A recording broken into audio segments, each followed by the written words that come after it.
Good morning students, कैसे हैं आप लोग। उम्मीद करता हूँ सब लोग fit and fine, happy and healthy होंगे। तो once again you are welcome in our session. कल तक हमने जो डिस्कशन किया था वो था VSEPR थियरी। उसके बाद हमने डिस्कशन किया था वो था स्टेरिक नंबर। साथ में दो इंपॉर्टेंट रूल्स हमने ऐड कर लिए, वो था Bent's rule and Drago's rule.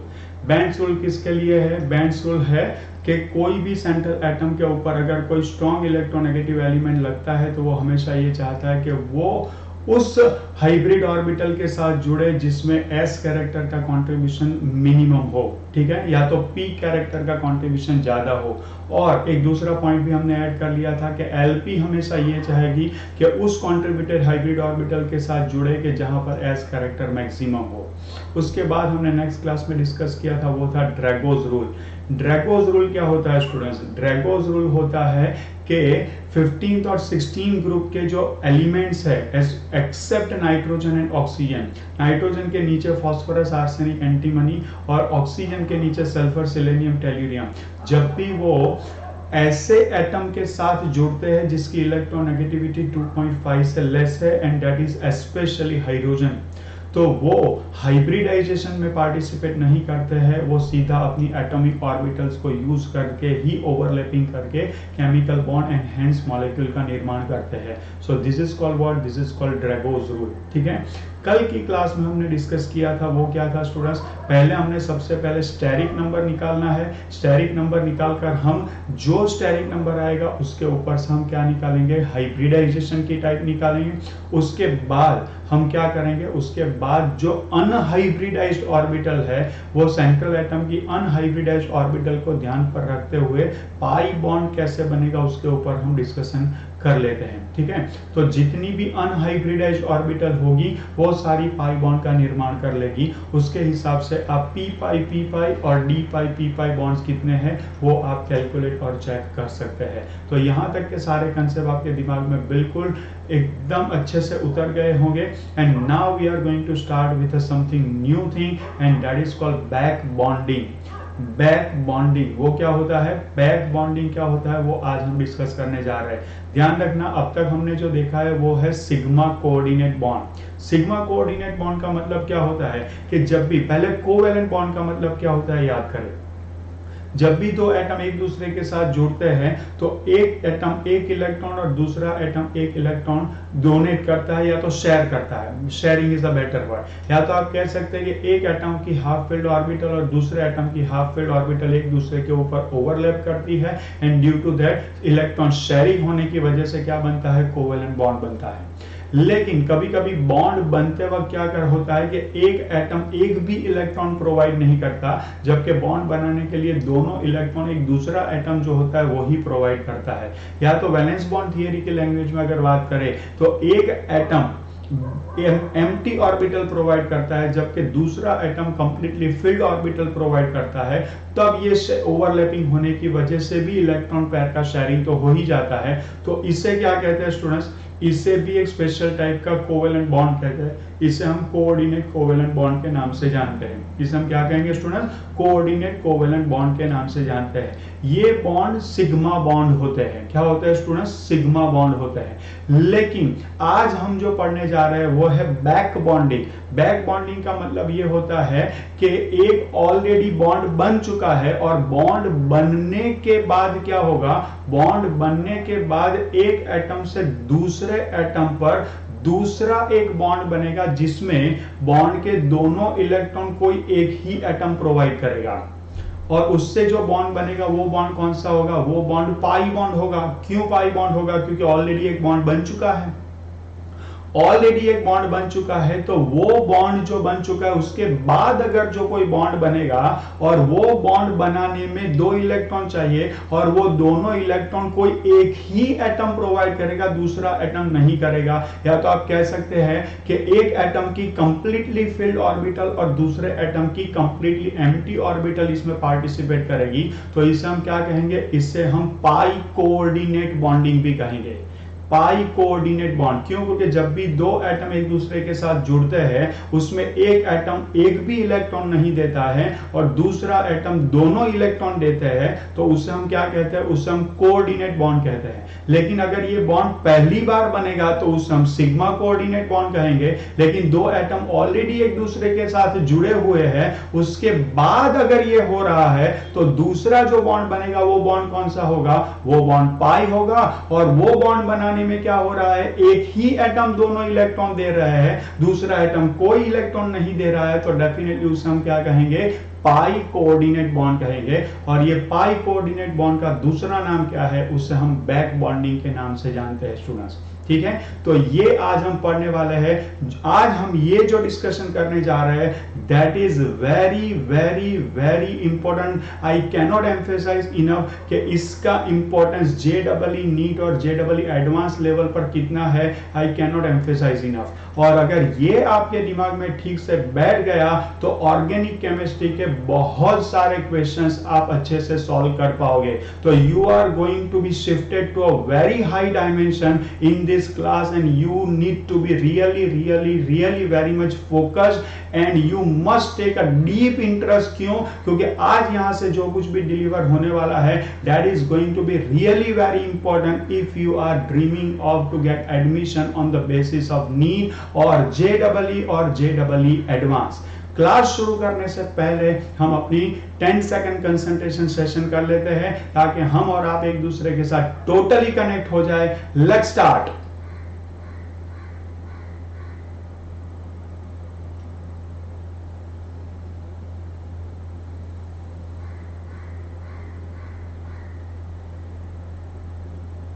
Okay, तो हम और आप एक दूसरे के साथ टोटली कनेक्ट हो चुके हैं। यहां से जो कुछ भी डिलीवर होगा वो आपके दिमाग में डीप रूट तक उतर जाएगा and that is going to help you out to increase your score and confidence both. Let me know if you can start our day.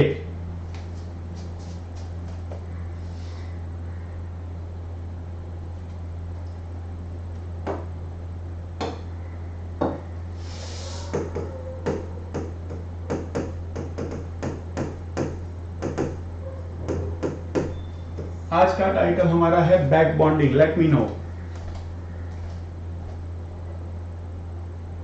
Okay, लेकिन बैक बॉन्डिंग पर जाने से पहले आपको पता होगा कि मैंने आपको लास्ट फ्यू क्लासेस पर आपको एक कंसेप्ट पढ़ाया था, एसिड बेस्ड कंसेप्ट, जिस कंसेप्ट का इंट्रोड्यूस किया था लुईस ने। तो उसे कहते हैं Lewis acid based concept. This is called what? Lewis acid based concept. उसे क्विकली रिवाइज कर लेते हैं स्टूडेंट्स। चलो, तो during the reaction the substance which provides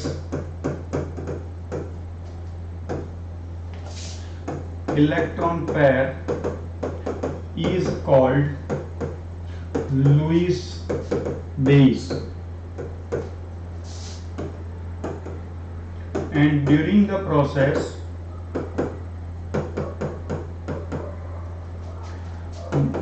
या तो reaction the substance which attracts or accepts electron या तो electron pair is called Lewis acid।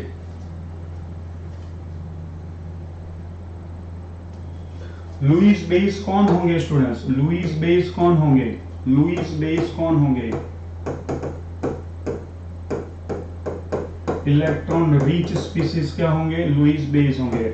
और लुईस एसिड कौन होंगे? ये सारी चीजें हम ऑलरेडी लिख चुके हैं। इलेक्ट्रॉन डेफिशिएंट जो होंगे वो लुईस एसिड होंगे।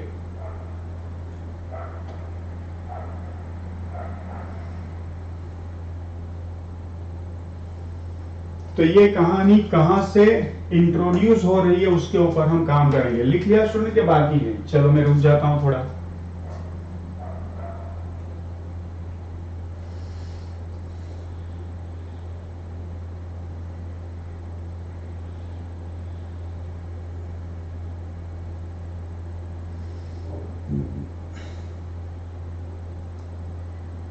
जिसके पास इलेक्ट्रॉन बहुत ज्यादा है वो ड्यूरिंग द रिएक्शन क्या करेंगे, इलेक्ट्रॉन को डोनेट करेंगे, प्रोवाइड करेंगे। जिनके पास इलेक्ट्रॉन कम है वो इलेक्ट्रॉन को अट्रैक्ट करेंगे या तो इलेक्ट्रॉन को अपनी तरफ से एक्सेप्ट करेंगे। तो जो लोग इलेक्ट्रॉन एक्सेप्ट करते हैं, अट्रैक्ट करते हैं, वो क्या होंगे, इलेक्ट्रॉन डेफिशिएंट होंगे। तो उससे हम क्या कहेंगे, उससे हम लुईस एसिड कहेंगे। और जिनके पास ज्यादा इलेक्ट्रॉन है, इलेक्ट्रॉन रिच है, वो क्या करेंगे, ड्यूरिंग द प्रोसेस इलेक्ट्रॉन को डोनेट करेंगे। तो उससे हम क्या कहेंगे स्टूडेंट्स, उससे हम कहेंगे इलेक्ट्रॉन डोनेट करने वाले बंदे को लुईस बेस कहेंगे, इलेक्ट्रॉन एक्सेप्ट करने वाले बंदे को हम लुईस एसिड कहेंगे। ठीक है, चलो तो नेक्स्ट लेने जा रहे हैं, and that is Lewis acid nature of BX3। BX3 का मतलब होता है बोरोन ट्राइहेलाइड, बोरोन ट्राइहेलाइड। अब बोरोन ट्राइहेलाइड में कौन कौन आता है बताओ। बोरोन ट्राइहेलाइड में एक आता है BF3, दूसरा है BCl3, फिर BBr3 एंड BI3। चेक करो।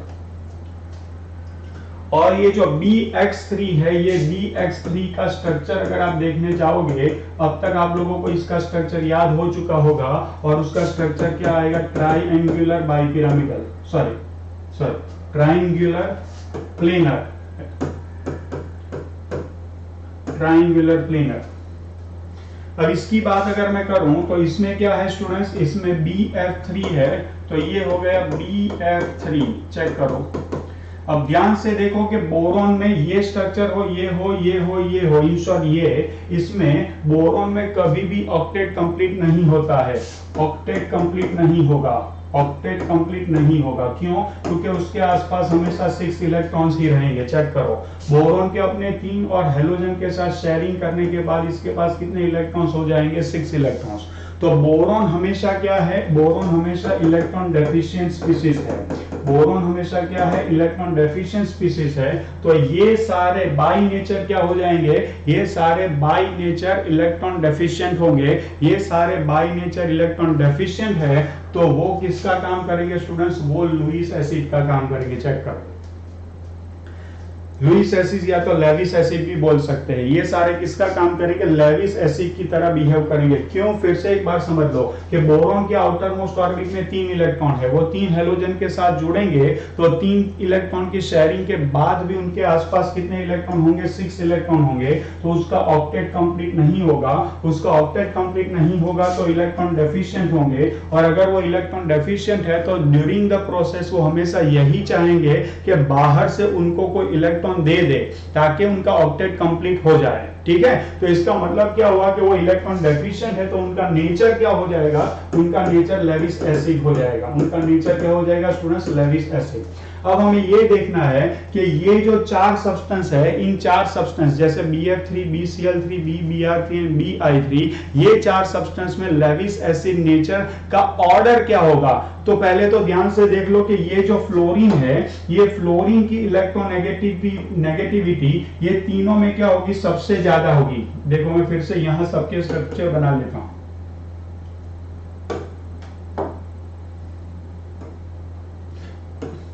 ये हो गया BCl3, ये हो गया BBr3 और ये हो गया BI3। ठीक है, इन सब में इलेक्ट्रोनेगेटिविटी हाईएस्ट किसकी होगी, फ्लोरीन की। क्यों? क्योंकि हमें ऑर्डर पता है, fluorine, chlorine, bromine, iodine. As we go down electronegativity क्या होगी, इलेक्ट्रोनेगेटिविटी डिक्रीज होगी। ठीक है, चलो इलेक्ट्रोनेगेटिविटी क्या होगी स्टूडेंट्स, डिक्रीज होगी। चलो इलेक्ट्रोनेगेटिविटी डिक्रीज होगी। तो सबसे ज्यादा इलेक्ट्रॉन खींचने की ताकत किसके पास है, फ्लोरीन के पास है। तो फ्लोरीन सबसे पावरफुली इलेक्ट्रॉन अपनी ओर खींचेगा, और इलेक्ट्रॉन सबसे पावरफुली अपनी ओर खींचेगा तो बोरोन के ऊपर क्या होगा, बहुत बड़ा प्लस डेल्टा क्रिएट होगा। अब फ्लोरीन से क्लोरीन की इलेक्ट्रोनेगेटिविटी थोड़ी कम है, तो क्लोरीन ये बॉन्ड के इलेक्ट्रॉन को खींचेगा, ये भी खींचेगा, ये भी खींचेगा। तो क्लोरीन भी इलेक्ट्रॉन को खींचेगा, तो बोरोन के ऊपर भी प्लस डेल्टा यहां पर भी जनरेट होगा। लेकिन ये प्लस डेल्टा का मैग्नीट्यूड ये प्लस डेल्टा के मैग्नीट्यूड की कंपैरिजन में क्या होगा, लेस होगा। अब क्लोरीन से ब्रोमीन की तरफ जाओ तो ब्रोमीन भी ये बॉन्ड के इलेक्ट्रॉन को तो अपनी ओर खींचेगा ही, लेकिन जितनी पावरफुली फ्लोरीन और क्लोरीन खींच पाएगा उतनी पावरफुली वो नहीं खींच पाएगा। क्यों? क्योंकि ऊपर से नीचे जा रहे हैं तो इलेक्ट्रॉन नेगेटिविटी क्या हो रही है स्टूडेंट्स? डिक्रीज हो रही है। तो यहां पर भी बोरोन पर प्लस डेल्टा तो जनरेट होगा, लेकिन ये प्लस डेल्टा का मैग्नीट्यूड क्लोरीन और फ्लोरीन दोनों की कंपैरिजन में क्या होगा? छोटा होगा। अब यहाँ आयोडीन पर आए तो आयोडीन की भी इलेक्ट्रोनेगेटिविटी तो बोरोन से ज्यादा ही है, तो बोरोन के बॉन्डिंग इलेक्ट्रॉन पेयर को ये अपनी ओर खींचेगा, तो बोरोन के ऊपर यहां पर भी प्लस डेल्टा जनरेट होगा, लेकिन आयोडीन की इलेक्ट्रोनेगेटिविटी ब्रोमीन से भी कम होती है, तो बोरोन के ऊपर प्लस डेल्टा जो जनरेट होगा उसका मैग्नीट्यूड ये तीनों की कंपैरिजन में क्या होगा? ये तीनों की कंपैरिजन में सबसे कम होगा। तो एज पर इलेक्ट्रोनेगेटिविटी कंसेप्ट आप समझ सकते हैं, as per electronegativity concept boron के ऊपर सबसे ज्यादा प्लस डेल्टा अगर आप देखने जाएंगे तो BF3 में बोरोन के ऊपर सबसे ज्यादा प्लस डेल्टा है, चेक करो। और BF3 में बोरोन के ऊपर सबसे ज्यादा प्लस डेल्टा है और Bi3 में बोरोन के ऊपर सबसे कम प्लस डेल्टा है। अगर मैं यहां दिखाऊं तो ये ऐसा होगा, ये थोड़ा छोटा, ये उससे छोटा और यहां पर सबसे छोटा, चेक करो। तो इलेक्ट्रॉन डेफिशिएंसी सबसे ज्यादा कहां पर है? बोरोन में सबसे ज्यादा इलेक्ट्रॉन डेफिशिएंसी BF3 पर है। BF3 में जो बोरोन है वो इलेक्ट्रॉन की रिस्पेक्ट में सबसे गरीब है, तो वो हमेशा ये चाहेगा कि इलेक्ट्रॉन उससे ज्यादा मिले। तो सबसे ज्यादा इलेक्ट्रॉन के प्रति अट्रैक्शन कौन लगाएगा? जो सबसे गरीब है। तो BF3 में बोरोन के ऊपर का चार्ज जो है वो प्लस डेल्टा सबसे ज्यादा है as per electronegativity we have discussed. तो BF3 में बोरोन सबसे गरीब है, उसके ऊपर इलेक्ट्रॉन डेफिशिएंसी सबसे ज्यादा है, तो इलेक्ट्रॉन खींचने की ताकत, इलेक्ट्रॉन एक्सेप्ट करने की ताकत, इलेक्ट्रॉन को अट्रैक्ट करने की ताकत सबसे ज्यादा किसकी होगी? BF3 की होगी। और जो इलेक्ट्रॉन को अट्रैक्ट करता है, एक्सेप्ट करता है, उसे हम क्या कहते हैं? उसे हम लेविस एसिड कहते हैं। तो as per this concept we have just discuss, as per this concept जो इलेक्ट्रॉन को एक्सेप्ट करता है, अट्रैक्ट करता है, उसे हम क्या कहते हैं? लेविस एसिड कहते हैं। तो लेविस एसिड कैरेक्टर किसका सबसे ज्यादा होगा? BF3, then BCl3, then BBr3 and the least is Bi3। बोलो, ये समझ में आया सब लोगों को? ये समझ में आया? चेक करो, मुझे चैट बॉक्स में मेंशन करो।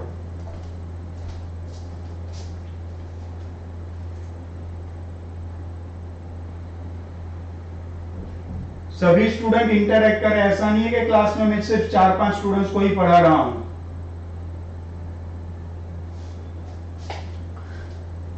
फिर से एक बार, पहले तो आपके दिमाग में ये कंसेप्ट क्लियर होना चाहिए कि लेविस एसिड कैसे किसे कहते हैं और लेविस बेस किसे कहते हैं। देख लो स्टूडेंट्स, ड्यूरिंग द रिएक्शन जो इलेक्ट्रॉन को प्रोवाइड करेगा उसे हम क्या कहेंगे?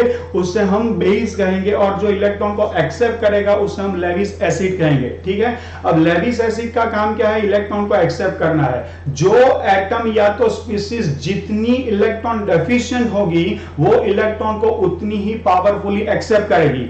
जो स्पीसीज इलेक्ट्रॉन डेफिशिएंट तो होगी लेकिन वो कम इलेक्ट्रॉन डेफिशिएंट होगी, वो उतनी पावरफुली इलेक्ट्रॉन को एक्सेप्ट नहीं करेगी। तो जो पावरफुली इलेक्ट्रॉन को एक्सेप्ट करेगी उसे हम स्ट्रॉन्गर लेविस एसिड कहेंगे, और वो जो वीकली इलेक्ट्रॉन को एक्सेप्ट करेगी वो हम कहेंगे कि वो वीक लेविस एसिड है। ठीक है। जिसके पास ज्यादा प्लस डेल्टा है, वो ज्यादा गरीब है, उसके ऊपर ज्यादा इलेक्ट्रॉन डेफिशिएंसी है, तो डेफिनेटली वो बहुत पावरफुल इलेक्ट्रॉन को खींचने का काम करेगा, तो वो स्ट्रॉन्ग लेविस एसिड है। जिसके ऊपर लेस प्लस डेल्टा है, जिसके ऊपर लेस इलेक्ट्रॉन डेफिशिएंसी है, तो वो इलेक्ट्रॉन को वो जोर से नहीं खींचेगा। क्यों? क्योंकि उसके ऊपर डेफिशिएंसी कम है। तो डेफिशिएंसी कम है तो वो इलेक्ट्रॉन को जोर से नहीं खींचेगा, और अगर वो इलेक्ट्रॉन को जोर से नहीं खींचेगा तो वो लेविस एसिड तो कहलाएगा, क्योंकि प्लस डेल्टा तो है, लेकिन वो स्ट्रॉन्ग लेविस एसिड नहीं होगा, वो पुअर लेविस एसिड होगा। तो वो हमने यहां पर डिस्कस किया है कि यहां बोरोन को पहले तो ध्यान से देख लो कि बोरोन कोई भी कंपाउंड बनाएगा तो बोरोन के आसपास कभी भी ऑक्टेट कंप्लीट नहीं होगा। अगर ऑक्टेट कंप्लीट नहीं होगा तो कितने इलेक्ट्रॉन्स होंगे? 6 इलेक्ट्रॉन्स होंगे। 6 इलेक्ट्रॉन्स का मतलब है कि वो इलेक्ट्रॉन डेफिशिएंट है, और अगर वो इलेक्ट्रॉन डेफिशिएंट हाइड्रोजन है तो डेफिनेटली वो लेविस एसिड नेचर का होगा। अगर वो लेविस एसिड नेचर का है तो इलेक्ट्रॉन खींचने का काम करेगा। अब हमें ये चेक करना है कि ये कंपाउंड के अंदर लेविस एसिड नेचर तो है, लेकिन ये लेविस एसिड नेचर जो है वो कैसा है, तो उसके साथ कौन जुड़ा है वो उसके ऊपर डिपेंडेंट रहता है। तो यहां BF3 में बोरॉन के साथ फ्लोरीन है, फिर क्लोरीन है, फिर ब्रोमीन है, फिर आयोडीन है। अब हमें पता है कि बोरॉन से हेलोजन की इलेक्ट्रॉन नेगेटिविटी ज्यादा ही होती है, तो जब दोनों के बीच में बॉन्ड बनेगा तो due to high electron negativity सारे हेलोजन ही बॉन्ड के इलेक्ट्रॉन को खींच के रखेंगे। ठीक है, तो बॉन्ड के इलेक्ट्रॉन को खींच के रखेंगे तो बोरॉन को एज सच भी उसका ऑक्टेट कंप्लीट नहीं है, नहीं है, तो क्या होगा, वो अगर हेलोजन इलेक्ट्रॉन और खींचने का काम करेंगे तो उसके ऊपर और डेफिशिएंसी क्रिएट करेंगे। अब देखो फ्लोरीन की इलेक्ट्रॉन नेगेटिविटी इन सब में हाईएस्ट है, तो बॉन्ड के इलेक्ट्रॉन को खींचने का काम सबसे ज्यादा पावरफुली कौन करेगा स्टूडेंट्स, बोरॉन करेगा। तो सबसे बड़ा प्लस डेल्टा, सबसे ज्यादा इलेक्ट्रॉन डेफिशिएंसी कौन क्रिएट करेगा, फ्लोरीन क्रिएट करेगा, उससे थोड़ी कम क्लोरीन, फिर bromine and least will be created by iodine. अब देखिए BF3 के केस में बोरॉन के ऊपर इलेक्ट्रॉन डेफिशिएंसी सबसे ज्यादा है और BI3 के केस में बोरॉन पर इलेक्ट्रॉन डेफिशिएंसी सबसे कम है। डेफिशिएंसी सभी में है, ये सारे ही लेविस एसिड है, लेकिन BI3 में बोरॉन के ऊपर इलेक्ट्रॉन डेफिशिएंसी सबसे कम है, तो इलेक्ट्रॉन खींचने की ताकत, इलेक्ट्रॉन खींचने की चाहत जो होगी वो क्या होगी, सबसे कम होगी। और अगर वो कम है तो उसका लेविस एसिड नेचर सबसे पुअर होना चाहिए। और BF3 जो है उसमें बोरॉन के ऊपर प्लस डेल्टा क्या है, सबसे ज्यादा है, तो उसमें इलेक्ट्रॉन खींचने की चाहत जो होती है, पोटेंशियल जो होता है इलेक्ट्रॉन खींचने का, वो क्या होना चाहिए, सबसे ज्यादा होना चाहिए। On the basis of that सबसे पावरफुल लेविस एसिड क्या होगा, BF3, BCl3, BBr3 एंड सबसे पुअर कौन हो जाएगा, BI3 हो जाएगा। This we have explain on the basis of electronegativity. यहां तक क्लियर है, फिर से मेंशन करो, पूरा मैंने रिवाइज करवा लिया है स्टूडेंट्स, ध्यान से चलो, यहां तक क्लियर है, समझ में आ गया। बट प्रैक्टिकल ऑर्डर जो होता है, practical order that is BF3 less than BCl3 less than BBr3 less than BI3, this is practical order। बोलो सरप्राइजिंग है, वो भी मेंशन करो। ये ऑर्डर अभी तक मैंने क्लास चालू की 10 मिनट आपको पढ़ाया, ये 10 मिनट में मैंने जितना भी पढ़ाया इलेक्ट्रोनेगेटिविटी के बेस पर हमने लेविस एसिड का नेचर का जो ऑर्डर होना चाहिए वो निकाला, उससे बिल्कुल उल्टा आंसर हमें प्रैक्टिकली मिल रहा है। Now is it surprising, late me no.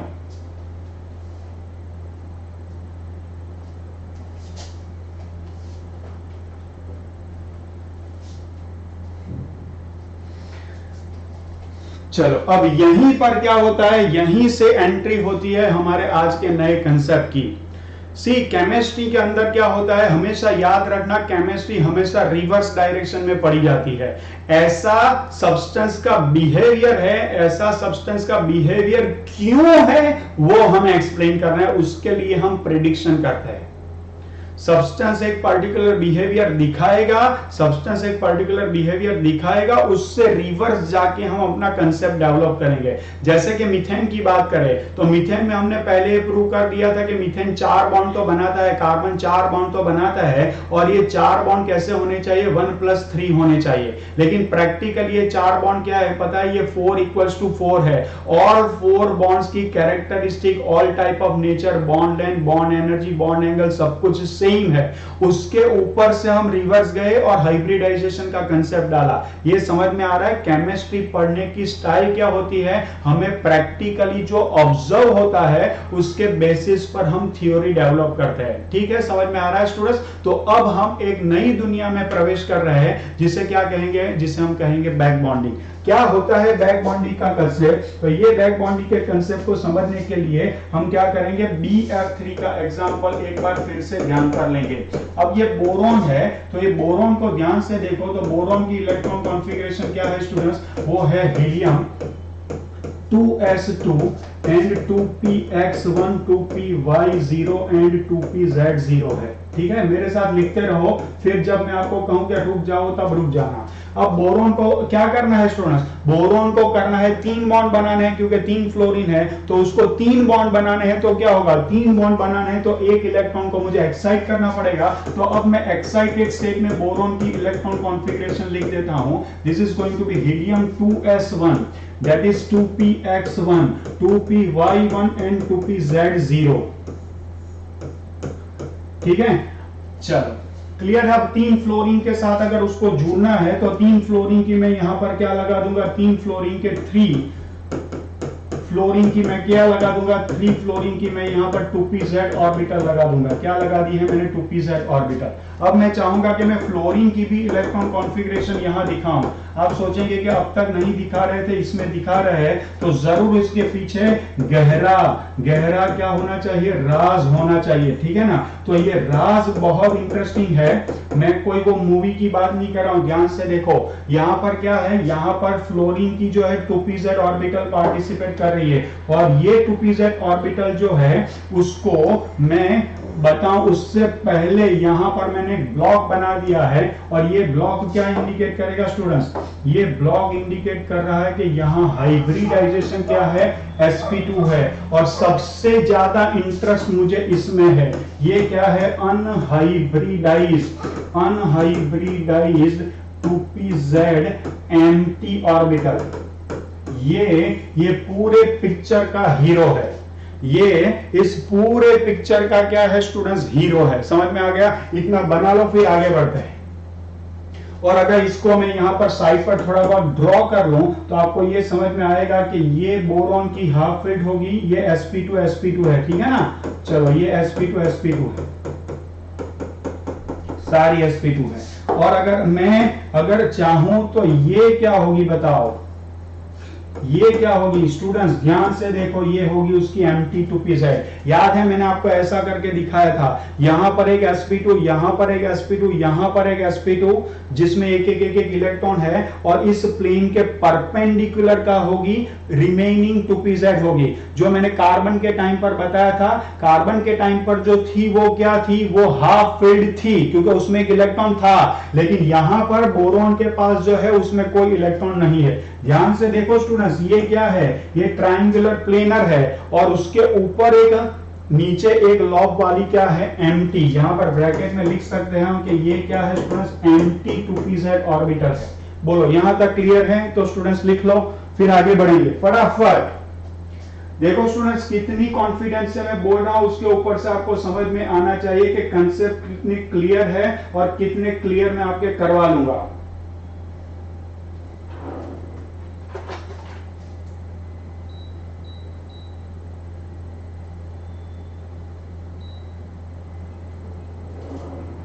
Should we move? अब ध्यान रखना, ये जो ऑर्बिटल है ना, क्योंकि बार बार इस पेज पर हम आ नहीं सकते, आपको अपने पेज पर देखना है कि जो फ्लोरीन है उसकी कौन सी ऑर्बिटल पार्टिसिपेट करेगी स्टूडेंट्स, उसकी कौन सी ऑर्बिटल पार्टिसिपेट करेगी, 2pz। अगर मैं चाहूं तो यहां पर अगर ये फ्लोरीन है तो ये फ्लोरीन की मान लो कि मैंने हाफ फील्ड ऑर्बिटल ऐसे दिखा दी, हाफ फील्ड ऑर्बिटल ऐसे दिखा दी, तो उसकी 2 ऑर्बिटल और होगी 2px एंड 2py। तो 2p एक काम करते हैं स्टूडेंट्स, एक जो 2px है, ये 2px को मैं शायद इस ऐसे दिखा दूं। ये जो 2px है, ये 2px कुछ इस तरह से परपेंडिकुलर होगी, क्योंकि ये अगर z एक्सिस पर है तो ये y एक्सिस पर है, और ये कंप्लीटली फिल्ड होगी। सेम वे स्टूडेंट्स, उसकी क्या होगी, 2py ऑर्बिटल भी होगी जो उसको परपेंडिकुलर होगी। तो ये यहाँ पर उसकी परपेंडिकुलर मैंने क्या दिखा दी, 2py ऑर्बिटल दिखा दी स्टूडेंट्स, बहुत ध्यान से। ये हो गई 2py, ये हो गई हाफ फील्ड 2pz, और ये हो गई स्टूडेंट्स उसकी 2px। बोलो ये समझ में आ गया, क्लियर है। ये तीनों ऑर्बिटल एक दूसरे को इस तरह से परपेंडिकुलर होगी। ये मान लो कि 2pz है हाफ फील्ड, तो ये क्या है स्टूडेंट्स, ये है 2px कंप्लीटली फील्ड, और ये परपेंडिकुलर क्या होगी 2py, वो होगी completely filled 2p orbital. Clear है? चलो अब यहां से आगे बढ़ते हैं, जो बहुत ही इंटरेस्टिंग जर्नी होने वाली है। फिर से मैं यहां दिखा देता हूं कि ये है बोरॉन, ये बोरॉन की हाफ फील्ड, ये बोरॉन की हाफ फील्ड और ये बोरॉन की half field sp2 hybrid orbital दिखा रहा हूं ये। ठीक है, अब इसके साथ में फ्लोरीन जो है, ये फ्लोरीन की ऑर्बिटल दिखा रहा हूं, ध्यान से देखना। ये फ्लोरीन की क्या हो गई? ये फ्लोरीन की 2pz ऑर्बिटल हो गई। ये हो गई फ्लोरीन की 2pz। यहां पर दूसरा फ्लोरीन ले लेता हूं स्टूडेंट्स, और यहां पर ये फ्लोरीन की 2pz हो गई, और यहां पर मैं तीसरा फ्लोरीन ले लेता हूं जो उसकी 2pz ऑर्बिटल हो गई। चेक करो, तो ये क्या बन गया स्टूडेंट्स? BF3 का मॉलिक्यूल बन गया। चेक करो, BF3 BF3 BF3। ये जो होगा उसको अगर आप लिखना चाहे तो कह सकते हैं कि this is sp2 2pz overlap, sp2 2pz overlap and first time bound बन रहा है। तो ये सिग्मा है, ये भी है, ये भी है। ये मैं यहां लिख नहीं रहा हूं लेकिन ये भी यही है। यहां तक क्लियर है सब लोगों को? यहां तक क्लियर होना चाहिए सब लोगों को। अब देखना ध्यान से मैं क्या कर रहा हूं, ध्यान से देखना कि यहां पर अभी अभी आपको मैंने दिखाई थी वो क्या होगी बताओ। यहां पर अभी अभी जो मैंने दिखाई थी ये क्या होगी बताओ? Mt2pz ऑर्बिटल होगी। किसकी? बोरॉन की Mt2pz होगी। जो कहां पर होगी? ये जो प्लेन बन रहा है ना ये स्टूडेंट्स, ये जो प्लेन बन रहा है उस प्लेन के परपेंडिकुलर होगी। ये प्लेन के परपेंडिकुलर होगी। ठीक है, अब ध्यान से देखना कि ये अगर 2pz है, ये अगर 2pz है, ये अगर 2pz है, तो उसकी जो बची पड़ी हुई दो ऑर्बिटल होगी जो मैंने अभी आपको बताया 2px एंड 2py, वो कहां होगी? तो z एक्सिस से वो तो परपेंडिकुलर होगी ना, x एक्सिस पर होगी, y एक्सिस पर होगी। और आपको पता है कि तीनों एक्सिस एक दूसरे से क्या होती है? परपेंडिकुलर होती है। तो z एक्सिस अगर यहां पर है, माने z ऑर्बिटल 2pz ऑर्बिटल अगर यहां है, तो 2px और 2py इससे परपेंडिकुलर होगी, और वो दो ऑर्बिटल में से एक ऑर्बिटल ये जो परपेंडिकुलर है उससे पैरेलल होगी। देखो ध्यान से, ये जो प्लेन है, ये जो येलो ऑर्बिटल मैंने दिखाई है वो बोरॉन की क्या है? वो बोरॉन की Mt2pz ऑर्बिटल है, कुछ ऐसे।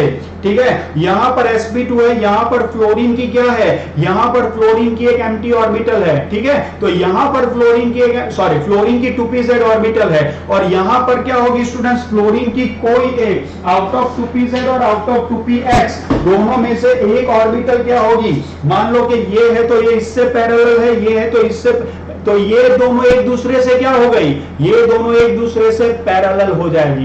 तो इसको अगर मैं दिखाना चाहूं तो इसको मैं कुछ इस तरह से दिखा सकता हूं स्टूडेंट्स, ध्यान से देखो।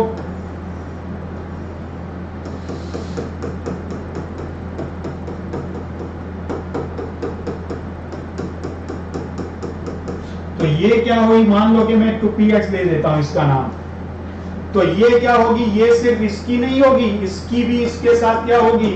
2px जो होगी वो परपेंडिकुलर होगी, वो कंप्लीटली फिल्ड होगी। और इसकी भी क्या होगी बताओ? इसकी भी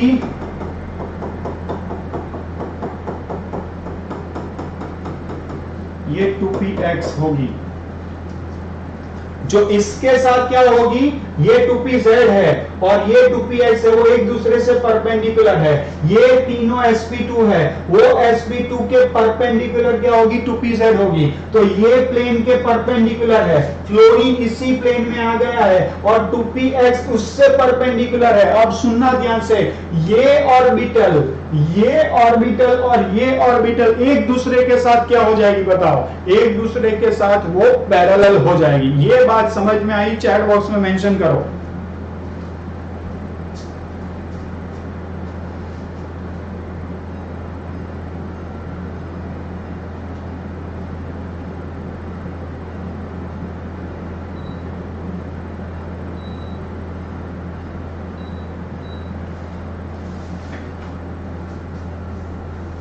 चलो ये बात अगर समझ में आई है तो आसान है, बहुत आसान है। आपको एक बात पता है कि जब भी दो ऑर्बिटल एक दूसरे के साथ पैरेलल होती है तो उनके बीच में क्या हो सकता है, उनके बीच में साइडवेज या तो लेटरल ओवरलैप हो सकता है। तो क्या होगा पता है कि ये जो एम्प्टी ऑर्बिटल है, ये एम्प्टी ऑर्बिटल ये कंप्लीटली फिल्ड ऑर्बिटल के साथ क्या है, पैरेलल है। तो इनके बीच में स्पेस में क्या हो जाएगा, इनके बीच में स्पेस में ओवरलैप हो जाएगा, इनके बीच में क्या हो जाएगा, स्पेस में ओवरलैप हो जाएगा। और ये जो ओवरलैप हो रहा है वो ओवरलैप में ध्यान से देखना कि बोरॉन की कंप्लीटली एम्प्टी है और फ्लोरीन की कंप्लीटली फिल्ड है। तो जब भी दो एटम के बीच में, सुनना ध्यान से, जब भी दो एटम के बीच में ओवरलैप हो और एक एक इलेक्ट्रॉन वाली हाफ फील्ड ऑर्बिटल ओवरलैप करे तो उस टाइम पर जो बॉन्ड बनता है उसे हम सिंपल कोवेलेंट बॉन्ड कहते हैं। लेकिन जब भी दो एटम के बीच में एक एटम की कंप्लीटली एम्प्टी ऑर्बिटल और दूसरे एटम की कंप्लीटली फिल्ड ऑर्बिटल अगर पार्टिसिपेट करे, ओवरलैप करे, तो उस टाइम पर जो बॉन्ड बनता है उसे हम क्या कहते हैं स्टूडेंट्स, उसे हम कोऑर्डिनेट कोवेलेंट बॉन्ड कहते हैं। तो इन दोनों के बीच में जो बॉन्ड बनेगा, इन दोनों के बीच में जो बॉन्ड बनेगा वो बॉन्ड कैसा होगा स्टूडेंट्स, इन दोनों के बीच में जो बॉन्ड बनेगा वो कोऑर्डिनेट कोवेलेंट बॉन्ड बनेगा। और एक चीज और ध्यान से सुन लेना स्टूडेंट्स कि कोऑर्डिनेट कोवेलेंट जो बॉन्ड बनेगा वो ऑलरेडी एक सिग्मा बॉन्ड, ऑलरेडी एक सिग्मा बॉन्ड बन चुका है और सिग्मा बॉन्ड बनने के बाद और एक बन रहा है तो उससे हम क्या कहेंगे स्टूडेंट्स, उससे हम पाई कोऑर्डिनेट बॉन्ड कहेंगे। क्या कहेंगे स्टूडेंट्स, पाई कोऑर्डिनेट बॉन्ड कहेंगे। और इसी पाई कोऑर्डिनेट बॉन्डिंग का दूसरा नाम है बैक बॉन्डिंग। एक बार बॉन्ड बन चुका उसके बाद फिर से मॉलिक्यूल की स्टेबिलिटी को इंक्रीज करने के लिए बॉन्ड बन रहा है तो उसे हम क्या कहेंगे, बैक बॉन्डिंग कहेंगे। वेट फॉर अ व्हाइल, अगर ये हो सकता है, ध्यान से देखना स्टूडेंट्स, अगर ये हो सकता है तो ध्यान से देखना स्टूडेंट्स कि ये भी हो सकता है। इन दोनों के बीच में भी यहां ओवरलैप पॉसिबल है। और अगर ये हो सकता है, ध्यान से देखना स्टूडेंट्स, और अगर ये हो सकता है तो इनके बीच में भी ओवरलैप पॉसिबल है।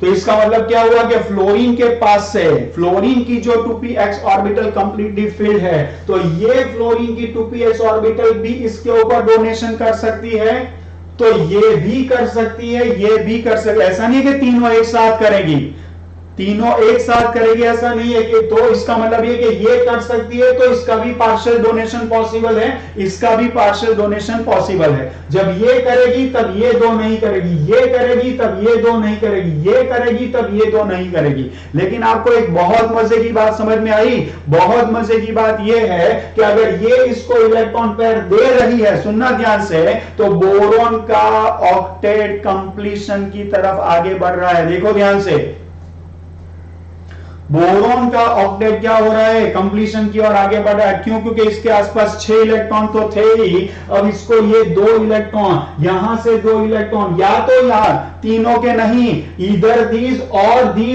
दीज इलेक्ट्रॉन अगर मिल रहे हैं तो बोरॉन का ऑक्टेट क्या हो जाएगा, बोरॉन का ऑक्टेट कंप्लीशन की ओर आगे बढ़ रहा है। और एक चीज यह बता दूं कि बोरॉन का ऑक्टेट कंप्लीशन की ओर आगे बढ़ रहा है, या आप ये कह सकते हैं कि बोरॉन की इलेक्ट्रॉन डेफिशिएंसी जो है वो बहुत ड्रॉप हो जाएगी, बहुत कम हो जाएगी। जो हमने प्रीवियस स्क्रीन पर बहुत बड़ा प्लस डेल्टा दिखाया था वो प्लस डेल्टा अब बहुत छोटा हो जाएगा। इंटरेस्टिंग, चैट बॉक्स में मेंशन करो क्या हो जाएगा। बहुत बड़ा प्लस डेल्टा दिख रहा था लेकिन ये प्लस डेल्टा क्या हो जाएगा, बहुत छोटा हो जाएगा। क्यों? क्योंकि ये जो कंप्लीटली फिल्ड 2px ऑर्बिटल है वो यहां पर क्या कर रही है, बैक डोनेशन कर रही है। क्या कर रही है स्टूडेंट्स, बैक डोनेशन कर रही है। और अगर आप इसे लिखना चाहे, दिखाना चाहे तो कुछ इस तरह से आप दिखा सकते हैं कि ये है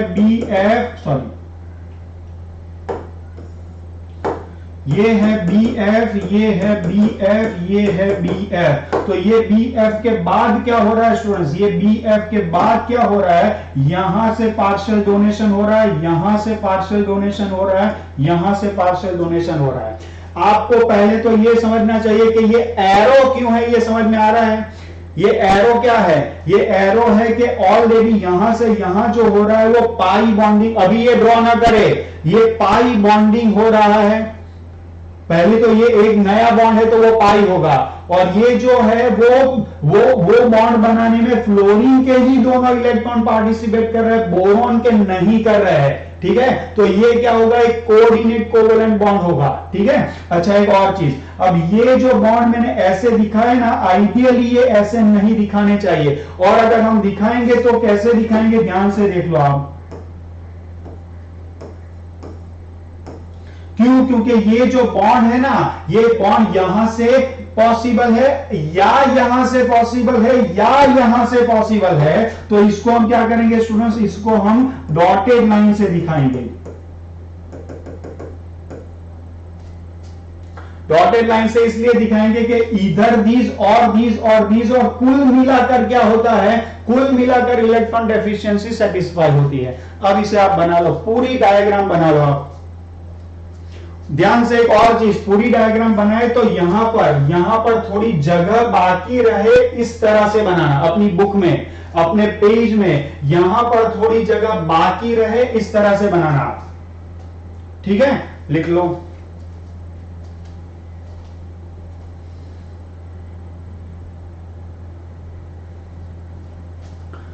क्यों भाई डेल्टा क्यों स्मॉलर नहीं बनेगा? क्योंकि प्लस डेल्टा था, अब यहां से इलेक्ट्रॉन का डोनेशन हो रहा है, इलेक्ट्रॉन का डोनेशन हो रहा है तो प्लस डेल्टा तो क्या हो जाएगा? ड्रॉप ही हो जाएगा। प्लस डेल्टा क्यों था बताओ? इलेक्ट्रॉन डेफिशिएंसी थी। अब इलेक्ट्रॉन डेफिशिएंसी इलेक्ट्रॉन के डोनेशन के कारण क्या हो जाएगी? डिक्रीज हो जाएगी, तो प्लस डेल्टा विल ड्रॉप। बोलो, समझ में आया? उसके साथ अटैच्ड एटम की 2px ऑर्बिटल या तो 2py ऑर्बिटल के जो इलेक्ट्रॉन्स है उसका बैक डोनेशन बोरॉन की एम्प्टी ऑर्बिटल में हो रहा है। उसकी वजह से क्या होगा स्टूडेंट्स? उसकी वजह से उसकी इलेक्ट्रॉन डेफिशिएंसी डिक्रीज होगी।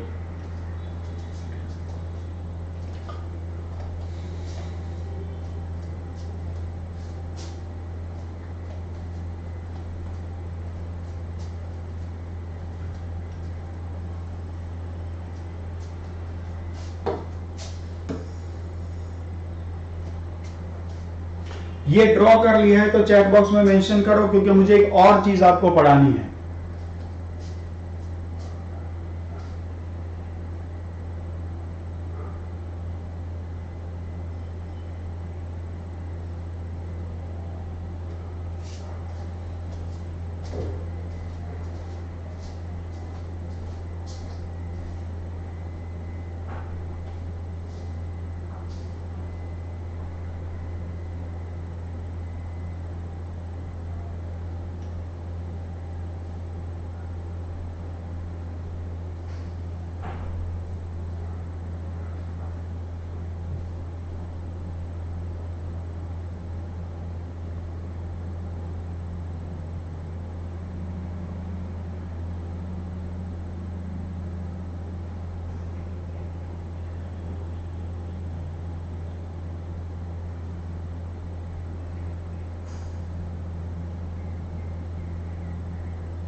चलो लिख लिया स्टूडेंट्स। अब एक और चीज, चलो ध्यान से, अगर ये BF3 का स्पीसीज है, BF3 का मॉलिक्यूल है, तो क्या स्टूडेंट्स BCl3 का केस भी ऐसे ही नहीं बनेगा? बताओ, ये BF3 है तो BCl3 भी ऐसा ही होगा। क्यों? क्योंकि अगर BF3 है तो फ्लोरीन की 2px ऑर्बिटल है और ये 2pz है। अगर क्लोरीन होगा तो क्या होगा स्टूडेंट्स? क्लोरीन होगा तो क्लोरीन की क्या होगी बताओ? 3pz ऑर्बिटल ये होगी, और परपेंडिकुलर जो होगी वो कौन सी होगी? 3px होगी। तो अगर ये 2px, इसकी 2pz और इसकी 2px के बीच में अगर ओवरलैप हो सकता है, सुनना ध्यान से, तो यहां क्या होगा पता? अगर क्लोरीन है तो सुनना ध्यान से, उसकी कौन सी ऑर्बिटल होगी? 3p होगी। उसकी कौन सी ऑर्बिटल होगी, 3p होगी। और ये 3p ऑर्बिटल जो होगी वो क्या होगी, लार्ज इन साइज होगी। ध्यान से देखना कि ये अगर 2p है तो 3p ऐसी होगी, बताओ। और वो न्यूक्लियस से दूर होगी और उसकी साइज भी बड़ी होगी। तो क्या होगा पता है, ध्यान से देखना कि अगर फ्लोरीन और बोरोन के बीच में बॉन्ड यहां बन रहा है तो क्लोरीन यहां होगा। एक काम करता हूं, मैं कलर बदल देता हूं। क्लोरीन कहां से बॉन्ड बनाएगा, थोड़े डिस्टेंस से बॉन्ड बनाएगा, ये आपको थोड़ा दिखेगा नहीं। चलो मैं व्हाइट कलर ही ले लेता हूं। यहां से बॉन्ड बनाएगा और उसकी ओवरलैपिंग यहां से होगी, ऐसे कुछ होगी। और उसकी जो कंप्लीटली फील्ड ऑर्बिटल होगी ना, उसकी साइज थोड़ी बड़ी होगी, ऐसे। कंप्लीटली फील्ड की ऑर्बिटल की साइज कुछ ऐसे होगी, बड़ी।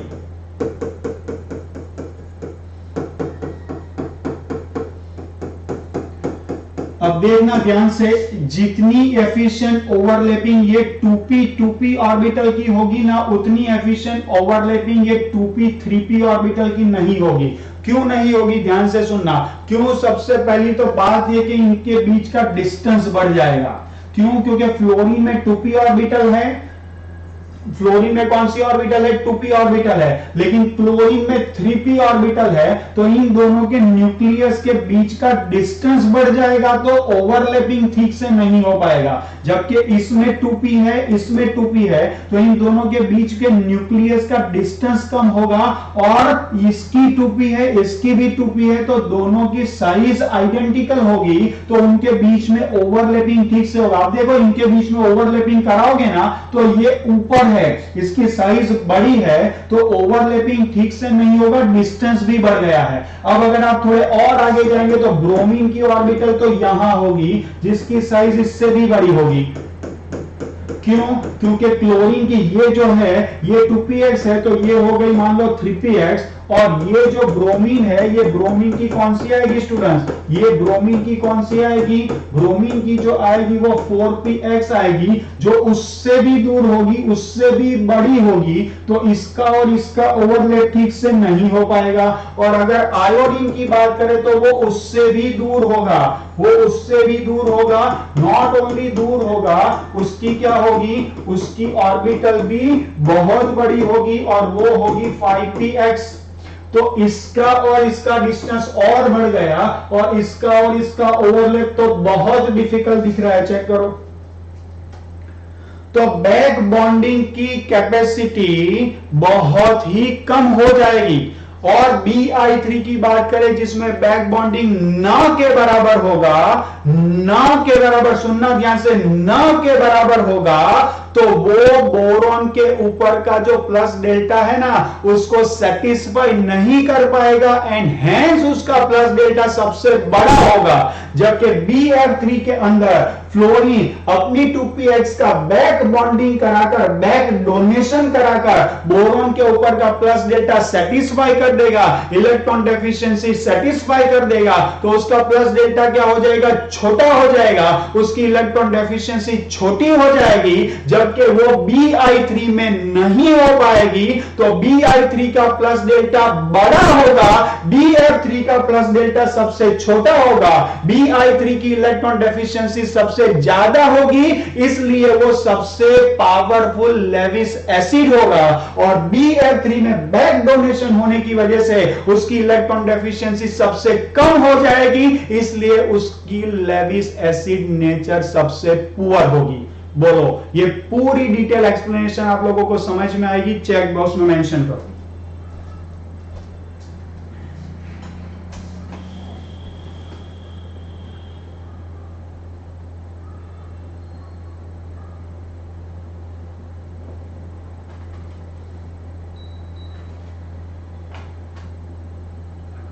और अगर कोई डाउट है तो पूछो। और ये जो मैंने साइड पर जगह आप लोगों को बोला था कि स्पेस थोड़ी छोड़ देना, तो उसके अंदर जाकर के आप क्लोरीन, ब्रोमीन, आयोडीन की डायग्राम बना लो।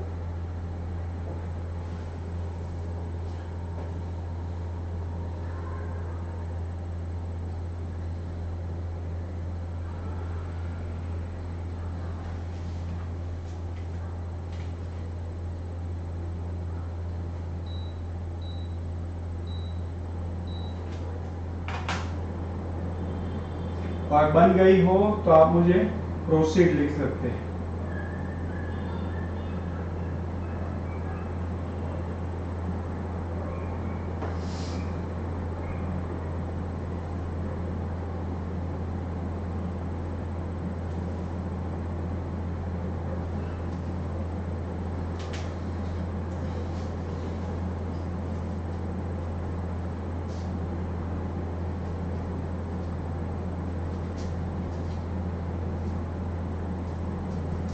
तो इतनी बात आप दिमाग में जरूर बिठा देना कि जब भी कभी बैक बॉन्डिंग होगा तो एटम की इलेक्ट्रॉन डेफिशिएंसी डिक्रीज होगी। ठीक है स्टूडेंट्स, जब भी कभी बैक बॉन्डिंग होगा तो एटम की इलेक्ट्रॉन डेफिशिएंसी क्या हो जाएगी, डिक्रीज हो जाएगी, एंड उसका लेविस एसिड कैरेक्टर क्या होगा, डिक्रीज होगा। ठीक है, चलो लिख लिया होगा आपने स्टूडेंट्स, तो आगे बढ़ते हैं, कुछ नोट लगाएंगे। Due to back bonding electron deficiency of atom decreases and hence its Lewis acid character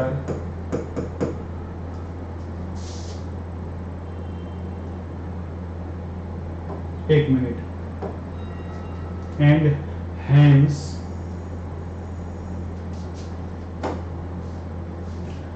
the atom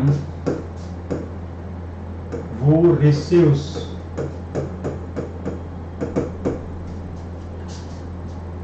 electron by back bonding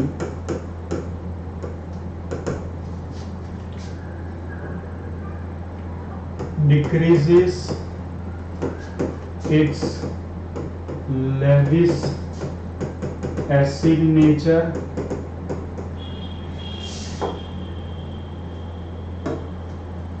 and atom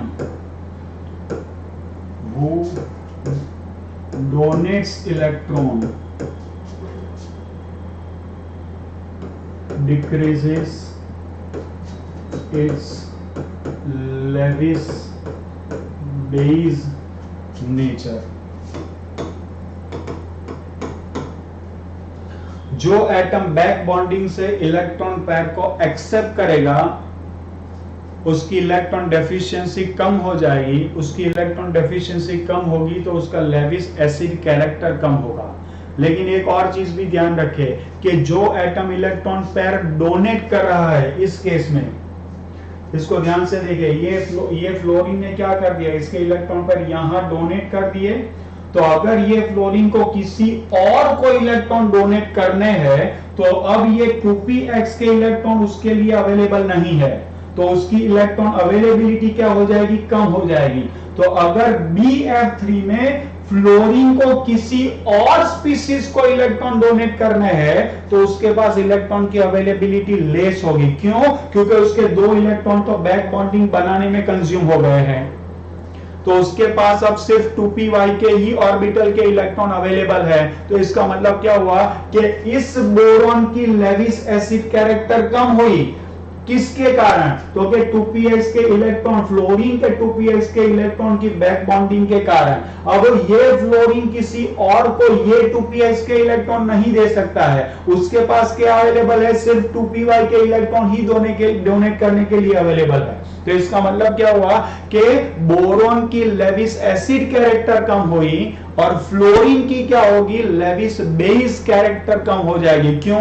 क्योंकि उसके पास पहले, अगर वो नहीं करता तो क्या होता बताओ, तो उसके पास 2px के इलेक्ट्रॉन भी डोनेट करने के लिए अवेलेबल होते और 2py के इलेक्ट्रॉन भी डोनेट करने के लिए अवेलेबल होते, मगर बैक बॉन्डिंग के कारण 2px के इलेक्ट्रॉन इन्वॉल्व हो गए, तो अब उसके पास डोनेट करने के लिए क्या अवेलेबल है, सिर्फ 2py के इलेक्ट्रॉन अवेलेबल है, एंड दैट इज उसकी लेविस बेस कैरेक्टर क्या हो गई, डिक्रीज हो गई। ये बात समझ में आई? चैट बॉक्स में मेंशन करो।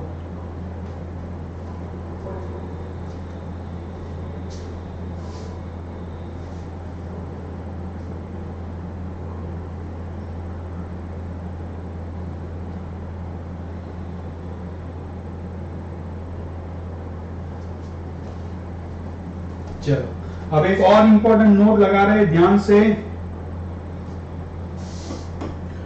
Orbitals having small size can have better overlap.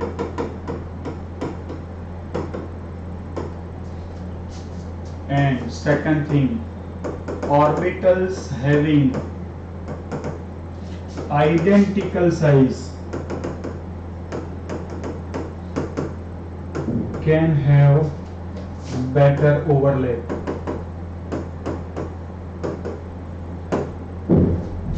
जब भी दो ऑर्बिटल एक दूसरे के साथ ओवरलैप करेगी तो उन दोनों की साइज अगर सेम है तो उनके बीच में ओवरलैप सबसे अच्छा होगा, और साथ में उनकी अगर साइज छोटी है तो उनके बीच में ओवरलैप अच्छा होगा. तो बेस्ट ओवरलैप माना क्या जाता है पता है? बेस्ट ओवरलैप माना जाता है small orbital with identical size. Small orbital with identical size का ओवरलैप सबसे अच्छा माना जाता है.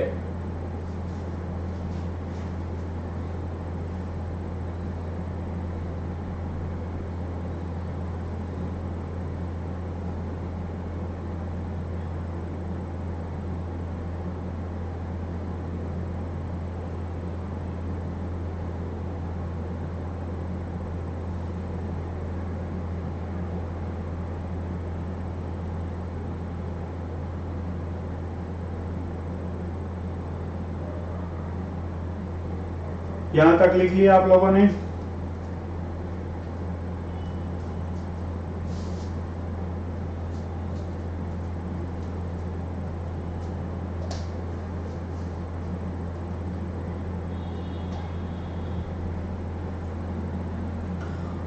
तो आपको बैक बॉन्डिंग कहां कहां लगाना है उसके लिए मैं आपको एक बहुत इंपॉर्टेंट नोट दे रहा हूं.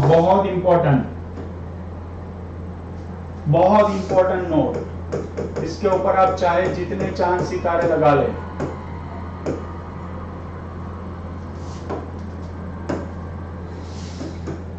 Central atom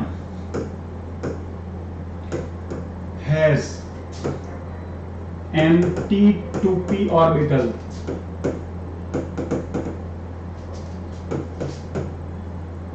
Attached atom has completely filled 2p और 3d ऑर्बिटल. प्रैक्टिकली जो पाया गया है वो मैं लिखवा रहा हूं.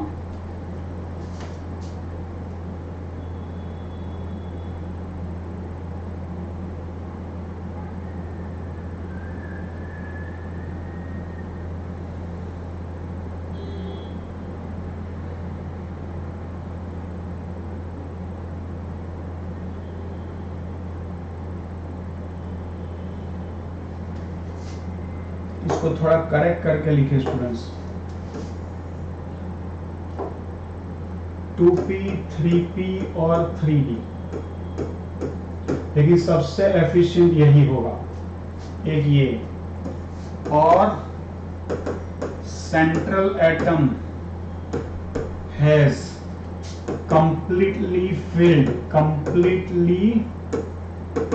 filled 2p orbital and attached atom has completely empty 2p और 3d orbital.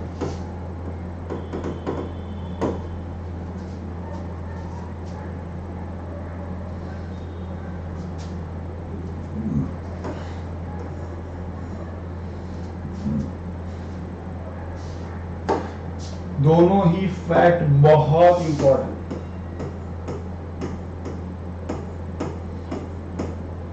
आज की डेट में ये चीज आप याद कर लेना. कुछ भी हो जाए।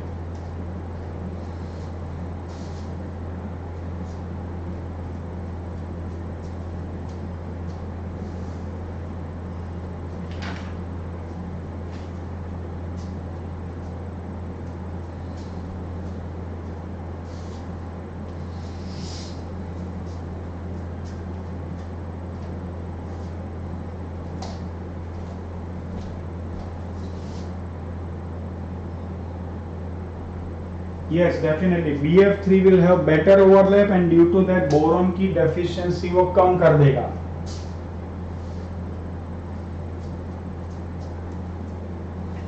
और उसी कारण उसका लेविस एसिड कैरेक्टर सबसे पुअर होगा। ये लिख लिया हो तो बताओ, फिर आगे बढ़ेंगे स्टूडेंट्स। एक बहुत ही अच्छा क्वेश्चन जो पूछा जा चुका है उसके ऊपर हम काम करेंगे। डन।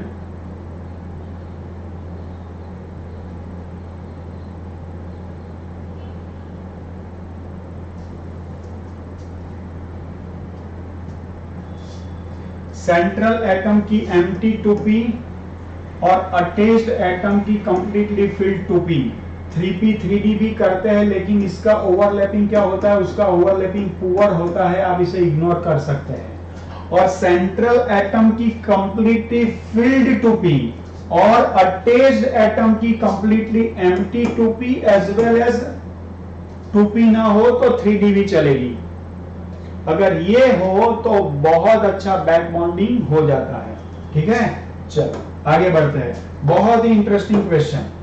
दो स्पीसीज दिए थे, एक था BF4 माइनस एंड एक था BF3। अब BF3 क्या होता है वो मैं आपको बता दूं फिर से। यहां पर वो BF3 ऐसा होता है, आपको पता है, जिसमें अंदर अंदर क्या होता है, बैक बॉन्डिंग होता है, अंदर अंदर बैक बॉन्डिंग होता है, अंदर अंदर बैक बॉन्डिंग होता है। जबकि BF4 क्या होता है, BF4 क्या होता है, BF4 में अगर आप स्टेरिक नंबर से भी चेक करने जाओगे तो BF4 में क्या होगा स्टूडेंट्स, BF4 में टेट्राहेड्रल स्ट्रक्चर होगा ऐसे। चेक करो। और अगर आप इसको कोऑर्डिनेट कोवेलेंट बॉन्ड नहीं बनाना चाहते हैं और नॉर्मल कोवेलेंट बॉन्ड बनाना चाहते हैं तो भी बना सकते हैं। तो फिर क्या होगा, बोरॉन की कॉन्फ़िगरेशन हो गई 2 3। तो ये एक इलेक्ट्रॉन आप बोरॉन को दे दे तो क्या हो जाएगा, 3 + 1 4 हो जाएगा। और बोरॉन के आसपास आपको क्या बना लेना है, बोरॉन के आसपास आपको 4 फ्लोरीन जोड़ लेने हैं। तो बोरॉन के आसपास आप 4 फ्लोरीन जोड़ ले तो ऐसा हो जाएगा और बोरॉन पर नेगेटिव चार्ज आएगा। तो इसका स्टेरिक नंबर क्या होगा, इसका स्टेरिक नंबर होगा 4 + 0 = 4। 4 + 0 = 4। तो हाइब्रिडाइजेशन इसका क्या होगा, sp3 होगा। बॉन्ड एंगल क्या होगा स्टूडेंट्स, 109 डिग्री 28 मिनट्स होगा। इसका स्टेरिक नंबर क्या होगा स्टूडेंट्स, इसका steric number, attached atoms are 3, तो 3 + 0 = 3। तो हाइब्रिडाइजेशन क्या होगा उसका, sp2। बॉन्ड एंगल क्या होगा स्टूडेंट्स, 120 डिग्री। बताओ यहां तक सब लोगों को क्लियर है। अभी आप अगर स्टेरिक नंबर के बारे में भी कंफ्यूज हो रहे हैं तो फिर क्या बात है, ये नहीं होना चाहिए।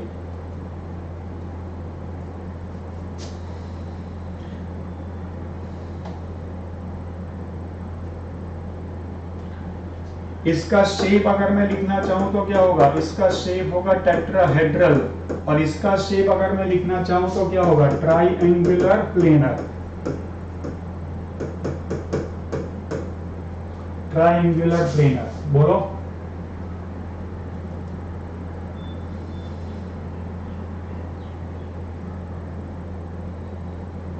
लिख लोगे ट्राइएंगुलर प्लेनर।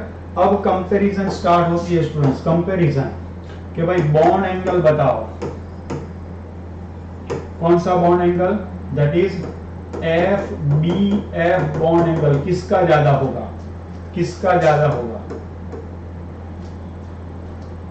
तो इसमें sp3 हाइब्रिडाइजेशन होता है तो बॉन्ड एंगल 109 डिग्री 28 मिनट्स है। और इसका बॉन्ड एंगल क्या है, BF3 का बॉन्ड एंगल क्या है बताओ, 120 डिग्री है, बराबर है। तो BF3 greater than BF4 minus आएगा। ये बहुत आसान है, ये फर्स्ट प्रॉपर्टी। सेकंड प्रॉपर्टी बहुत इंपॉर्टेंट प्रॉपर्टी में डालूंगा, थोड़ा ध्यान से सोचकर आपको जवाब देना है। बॉन्ड एनर्जी, बॉन्ड एनर्जी किसकी ज्यादा होगी? बॉन्ड एनर्जी माने बॉन्ड स्ट्रेंथ भी लिख सकते हैं, जिसकी स्ट्रेंथ ज्यादा होगी उसको तोड़ने में ज्यादा एनर्जी लगेगी।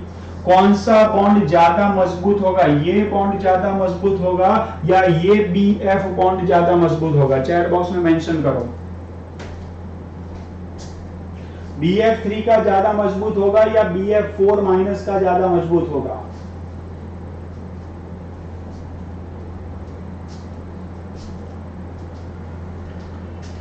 BF3 का ज्यादा मजबूत होगा या BF4 माइनस का ज्यादा मजबूत होगा? तो सुनो ध्यान से, BF4 माइनस में B एंड F के बीच में एक यूनिट अट्रैक्शन है, जबकि BF3 में B और F के बीच में एक सिग्मा बॉन्ड है और पार्शियल डबल बॉन्ड भी है। तो यहां पर क्या है? यहां पर अट्रैक्शन ज्यादा है इसकी कंपैरिजन में। क्यों? क्योंकि यहां पर एक सिग्मा बॉन्ड ही है, लेकिन यहां पर सिग्मा बॉन्ड के साथ साथ बैक बॉन्डिंग भी है। यहां पर सिग्मा बॉन्ड के साथ साथ पाई बैक बॉन्डिंग माने पाई कोऑर्डिनेट बॉन्डिंग भी है। इसका मतलब क्या है कि इसमें सिर्फ एक यूनिट अट्रैक्शन है, जबकि यहां पर एक यूनिट अट्रैक्शन के साथ कुछ और अट्रैक्शन भी है।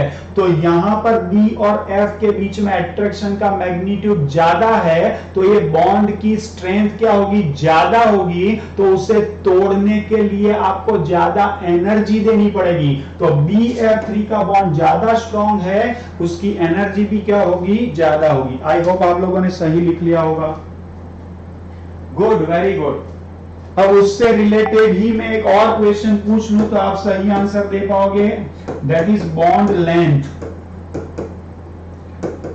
बॉन्ड लेंथ किसकी ज्यादा होगी? मैं ये पूछ रहा हूं, किसकी ज्यादा होगी?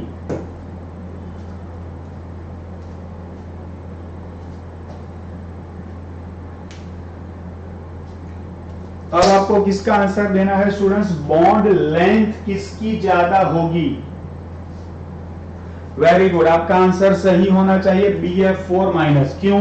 क्योंकि इसमें B और F के बीच में एक यूनिट अट्रैक्शन है, जबकि यहाँ B और F के यूनिट बीच में एक यूनिट सिग्मा अट्रैक्शन के अलावा एक पाई का भी पार्शियल बॉन्डिंग है। तो अट्रैक्शन ज्यादा है तो डिस्टेंस क्या होगा? कम होगा। तो BF3 का BF बॉन्ड शॉर्टर होगा as compare to BF bond of BF4 minus. तो इसका आंसर क्या आएगा? ये आएगा। और एक चौथा भी होता है जिसे कहते हैं बॉन्ड, जिसे कहते हैं स्टूडेंट्स बॉन्ड ऑर्डर। उसे कहते हैं क्या students? Bond order. Bond order का मतलब होता है number of bonds, number of bonds. वो तो बहुत ही आसानी से दिख रहा है स्टूडेंट्स, बहुत ही आसानी से दिख रहा है कि इसमें B और F के बीच में सिर्फ एक ही बॉन्ड है, जबकि यहाँ B और F के बीच में एक सिग्मा बॉन्ड होने के अलावा यहाँ पर बैक बॉन्डिंग भी हो रही है। तो डेफिनेटली इसमें क्या होगा? बॉन्ड ऑर्डर ज्यादा होगा। तो इसमें क्या होगा? BF3 greater than BF4 minus. ये जो मैंने पूरी कहानी करवाई है, ये सारे क्वेश्चन या तो JEE में, या तो IIT में, या तो नीट में, या तो एम्स में कहीं ना कहीं पूछे जा चुके हैं। इसमें से कहीं ना कहीं कोई भी क्वेश्चन पूछा जा चुका है। तो ये सारे क्वेश्चन आप फिर से रिवाइज कर लो। मैं 1 मिनट का पॉज ले रहा हूं और ये डिस्कशन आपको कैसा लगा वो भी आप मुझे बताओ।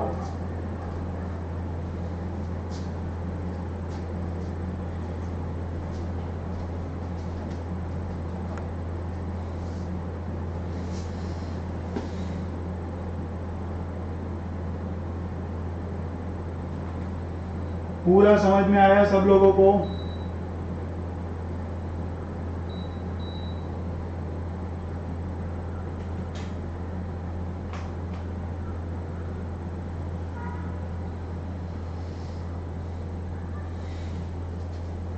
चलो 1 मिनट में ये पूरा ये ऑल 4 क्वेश्चंस आपको रिवाइज करने हैं, ये सोच के कि ये 2022 में जब आप एग्जाम देने जाएंगे ये पूछा जाने वाला है। 2022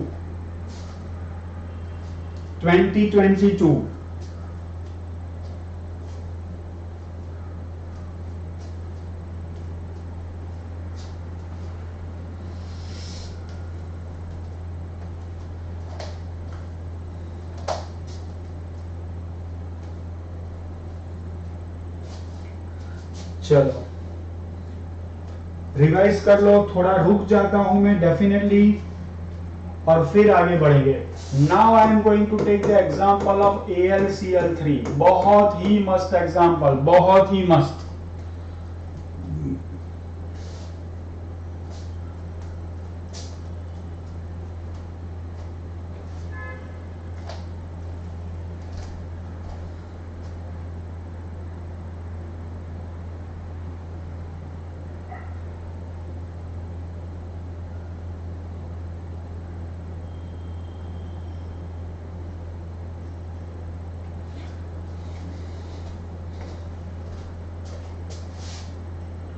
बॉन्ड ऑर्डर जो हमें निकालना है ना, ये BNF के बीच का बॉन्ड ऑर्डर निकालना है। आप समझ रहे हैं? ये एंटायर मॉलिक्यूल का बॉन्ड ऑर्डर नहीं निकालना है। तो BNF के बीच में यहां पर सिर्फ एक बॉन्ड है और यहां पर एक प्लस समथिंग है, ये समझना है आपको। इंडिविजुअल बॉन्ड ऑर्डर पूरे मॉलिक्यूल का नहीं, बॉन्ड ऑर्डर BNF के बीच का है। देवांशु आप क्लियर है? We are not talking about the bond order of entire molecule.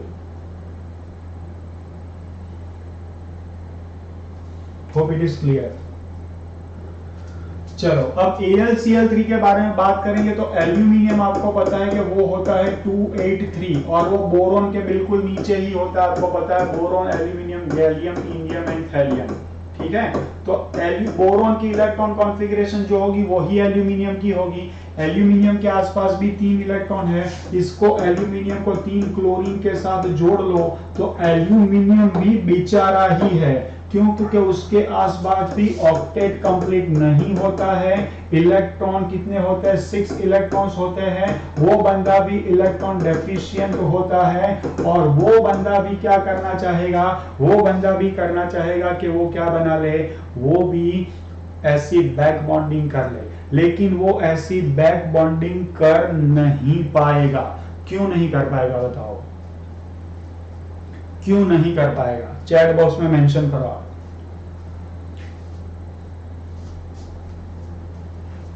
ये क्यों नहीं कर पाएगा? एल्यूमिनियम की अगर मैं इलेक्ट्रॉन कॉन्फ़िगरेशन यहां लिख दूं तो आपके लिए आसान हो जाएगा। Neon 3s2 3px1 3py0 and 3pz0 है। ठीक है, अगर मैं एल्यूमिनियम को एक्साइट कर लूं तो क्या होगा? ये इलेक्ट्रॉन यहां से निकल जाएगा, ये इलेक्ट्रॉन यहां से निकल जाएगा और यहां आ जाएगा। तो इसकी इलेक्ट्रॉन कॉन्फ़िगरेशन ये हो गई।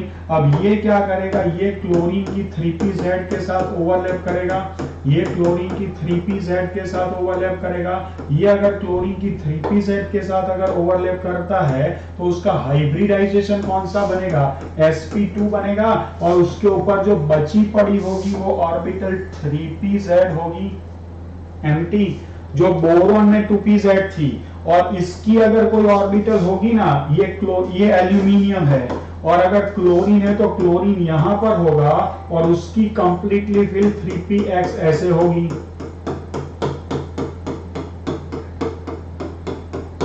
अब इनके बीच में ऑफ कोर्स मैंने इसको थोड़ा ज्यादा बड़ा बना दिया।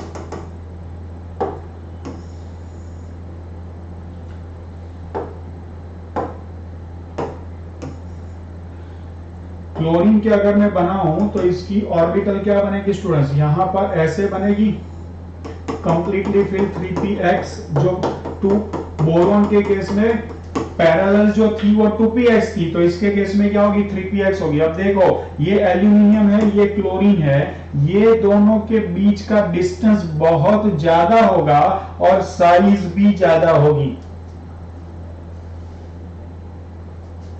तो मैंने क्या कहा था, अभी बैक जाकर के वो पॉइंट देखो, सेंट्रल एटम की क्या होनी चाहिए 2p, और अटैच्ड एटम की क्या होनी चाहिए 2p, या कभी 3p 3d आ जाए तो चलेगा, लेकिन ये बहुत ही वीक ओवरलैपिंग होगा। चेक करो, ये लिखवाया है, चेक करो, सेंट्रल एटम की क्या होनी चाहिए 2p, और अटैच्ड एटम की क्या होनी चाहिए 2p, या कभी 3p 3d हो तो भी क्या होता है, पुअर ओवरलैपिंग होता है। या एक और ऑप्शन है, सेंट्रल एटम की कंप्लीटली फिल्ड 2p और अटैच्ड एटम की एम्प्टी 2p एंड 3d हो तो ही बैक बॉन्डिंग आपको सोचना है। अब यहां पर आ जाओ, एल्यूमिनियम की कौन सी है, सेंट्रल एटम की 3p है, बात खत्म, नहीं होगा, बैक बॉन्डिंग नहीं होगा, नो बैक बॉन्डिंग।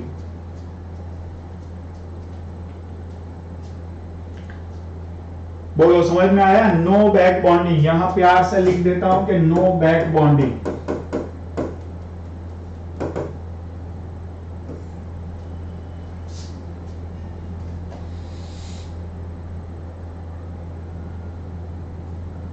तो क्या होगा स्टूडेंट्स,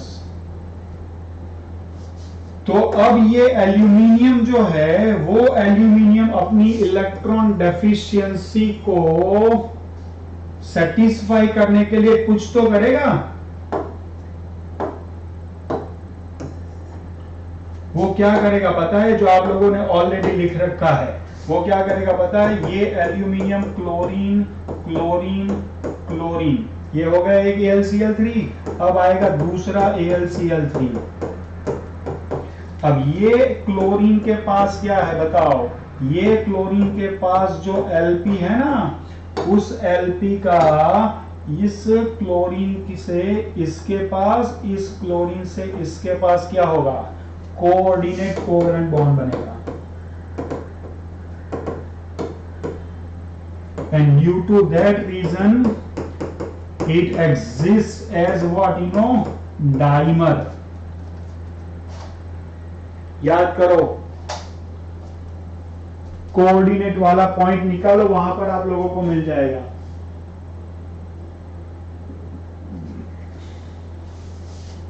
वेरी गुड, एक स्टूडेंट शुभांगी ने लिख लिया था, वेरी गुड, डाइमर बनाएगा ये।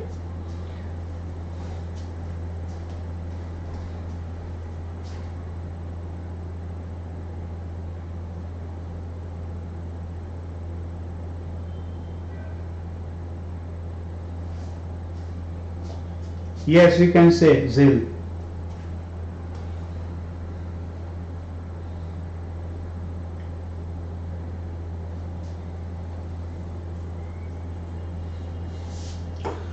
तो एक स्टेटमेंट था एक एग्जाम के अंदर, IIT एडवांस की एग्जाम में पूछा गया था स्टेटमेंट, बहुत ध्यान से देखना, कि BF3 does not form dimer while AlCl3 forms dimer। True, false। बहुत अच्छा क्वेश्चन, एक्सप्रेस करो इसका आंसर, और पहले तो समझो ही सही, ये BF3 डाइमर नहीं बनाएगा। क्यों नहीं बनाएगा पता है, क्योंकि उसके खुद की डेफिशिएंसी उसके खुद के अंदर ही सेटिस्फाई हो जाती है। देखो स्टूडेंट्स, ये मजेदार, बहुत ही मजेदार स्टेटमेंट है।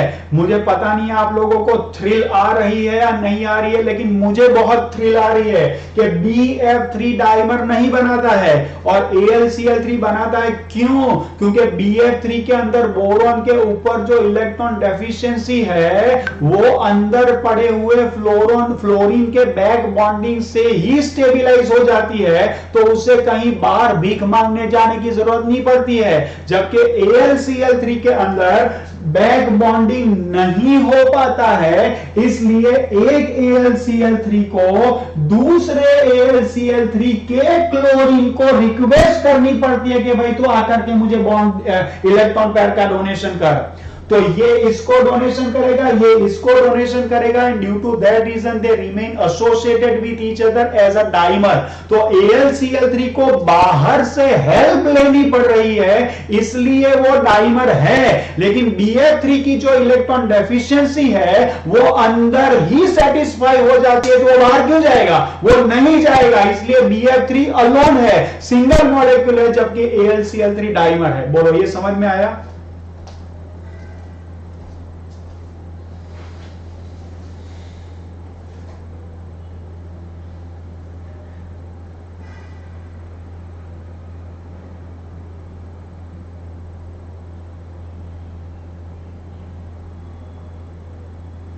ये BeCl2 वाला भी मैं आपको समझाऊंगा, थोड़ा पकड़ के रखो उसे भी।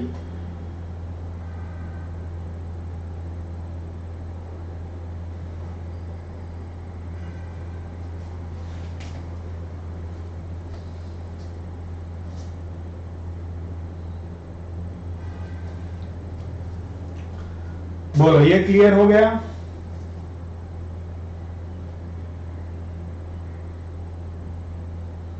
चलो, अब अगर आप BeCl2 की बात कर रहे हैं तो बेरिलियम की सेंट्रल एटम की एम्प्टी ऑर्बिटल होगी वो 2p होगी, और क्लोरीन की अगर बात करें तो क्लोरीन की जो होगी ना वो क्लोरीन की 3p होगी। तो 2p और 3p के बीच में ओवरलैपिंग होगा तो जरूर, लेकिन वो इतना पावरफुल नहीं होगा। क्यों? क्योंकि 2p के बीच में ओवरलैपिंग एफिशिएंट होता है, 2p 3p के बीच में ओवरलैपिंग बहुत ही नेग्लिजिबल होता है। तो इवन दो chlorine tries to donate the electron pair into empty 2p orbital, that will not be sufficient to satisfy its electron deficiency। इसलिए BeCl2 के केस में जो बैक बॉन्डिंग होता है वो बहुत ही नेग्लिजिबल होता है। यहां तक सब लोगों को क्लियर हो चुका है? तो आगे बढ़ेंगे। अब मैं आपके सामने बोर्ड पर कुछ स्पीशीज डालूंगा और आपको चेक करके बताना है कि उसमें क्या है, उसमें बैक बॉन्डिंग पॉसिबल होगा या नहीं होगा। चलो, आपको ध्यान क्या रखना है, यहां साइड पर लिख लेता हूं कि सेंट्रल एटम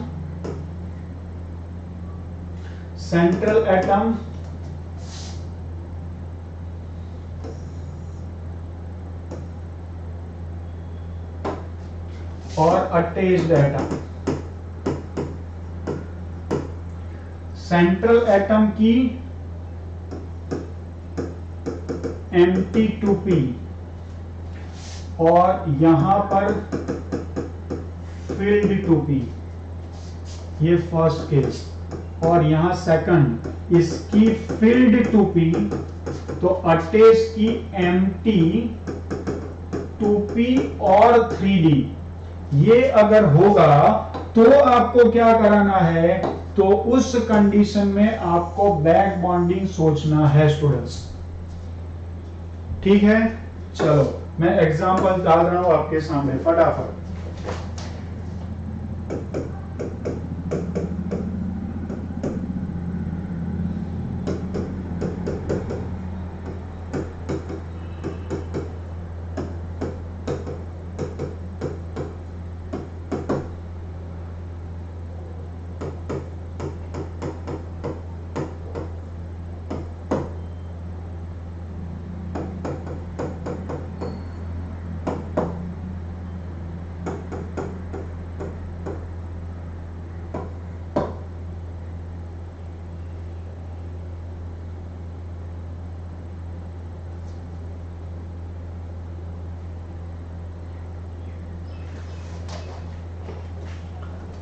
चलो, लिखना है तो ये लिख सकते हैं 2p 3p 3d, लेकिन ये क्या होगा, ये पुअर होगा लेकिन पुअर होगा। चलो,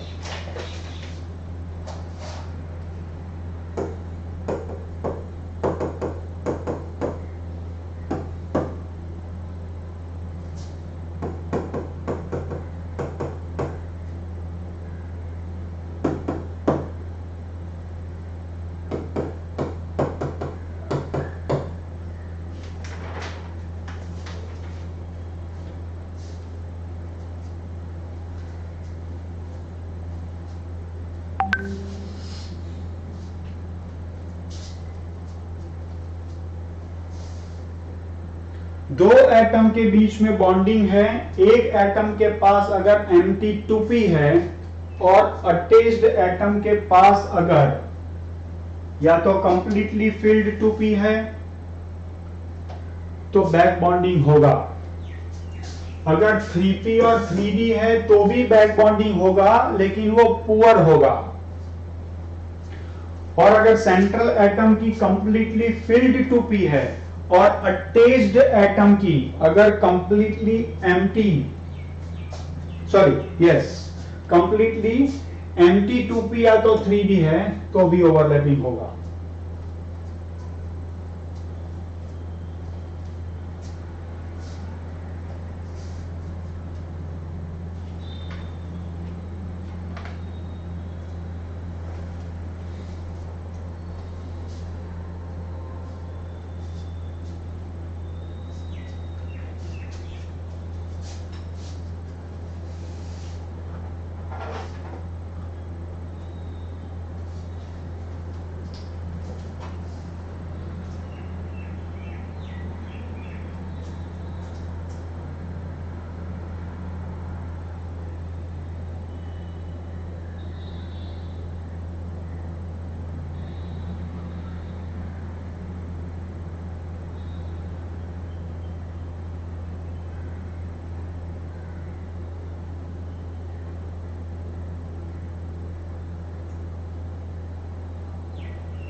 चलो चेक करेंगे एक के बाद एक। ओके, BH3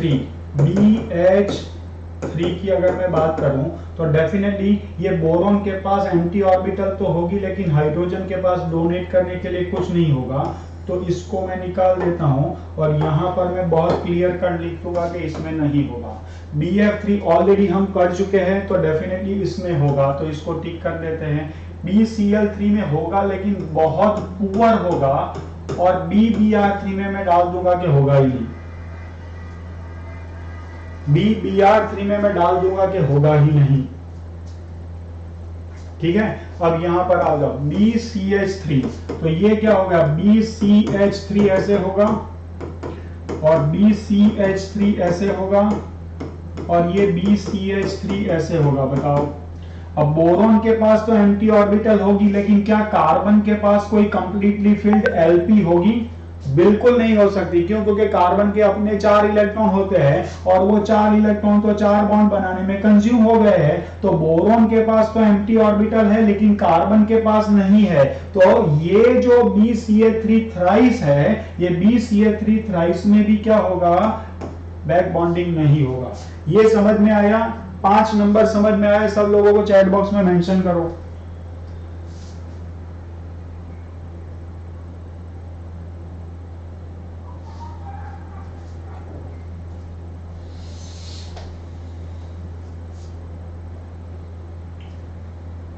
आ गया समझ में? चलो, तो ये स्ट्रक्चर अब मैं निकाल देता हूं। चलो, इसके ऊपर आ जाओ। NF3 नाइट्रोजन क्या होता है बताओ? नाइट्रोजन में ये हो गया नाइट्रोजन, और ये हो गई फ्लोरीन, ये हो गई फ्लोरीन, ये हो गई क्लोरीन। चेक करो,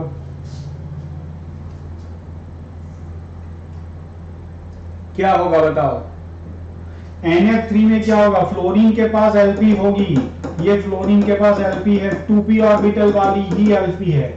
तो इसकी एलपी इसकी एम्प्टी ऑर्बिटल ही नहीं होगी तो ओवरलैप क्या करेगी? या तो उल्टा सोचो कि इसकी कंप्लीटली फील्ड इसकी एम्प्टी ऑर्बिटल के साथ ओवरलैप करे, तो इसके पास कंप्लीटली फील्ड है तो इसके पास एम्प्टी नहीं है, इसके पास कंप्लीटली फील्ड है तो इसके पास एम्प्टी नहीं है, तो इसमें भी नहीं होगा स्टूडेंट्स। NF3 नहीं होगा। ये समझ में आया सब लोगों को? 6 नंबर समझ में आया सब लोगों को?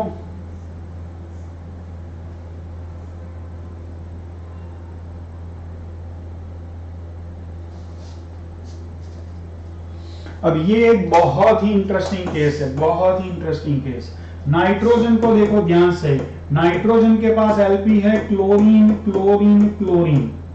अब देखो स्टूडेंट्स, नाइट्रोजन के पास ये जो एलपी है वो एलपी, और ये क्लोरीन जो है ना, तो क्लोरीन के पास भी सारी एलपी ही होती है। देख लो स्टूडेंट्स, लेकिन यहां पर एक स्पेशल केस बनेगा। क्या?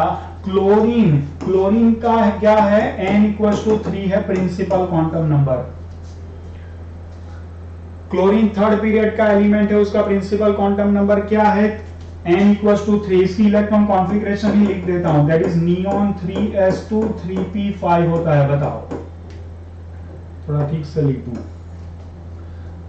3s2 3p5 होती है, लेकिन ध्यान देना यहां पीछे है ना mt3d पड़ी होती है। क्या होती है? mt3d।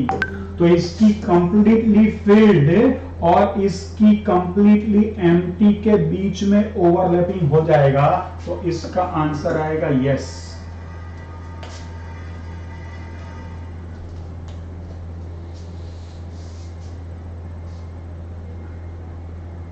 ये बात समझ में आई सब लोगों को?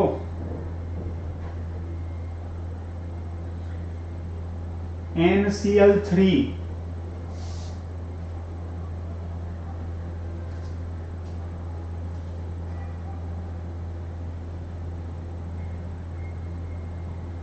NCl3 में बैक बॉन्डिंग होगा।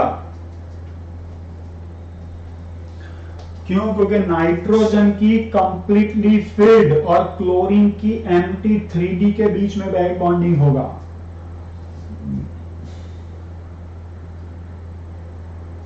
अब मैं यहां पर एक एक्स्ट्रा क्वेश्चन जनरेट कर रहा हूं students.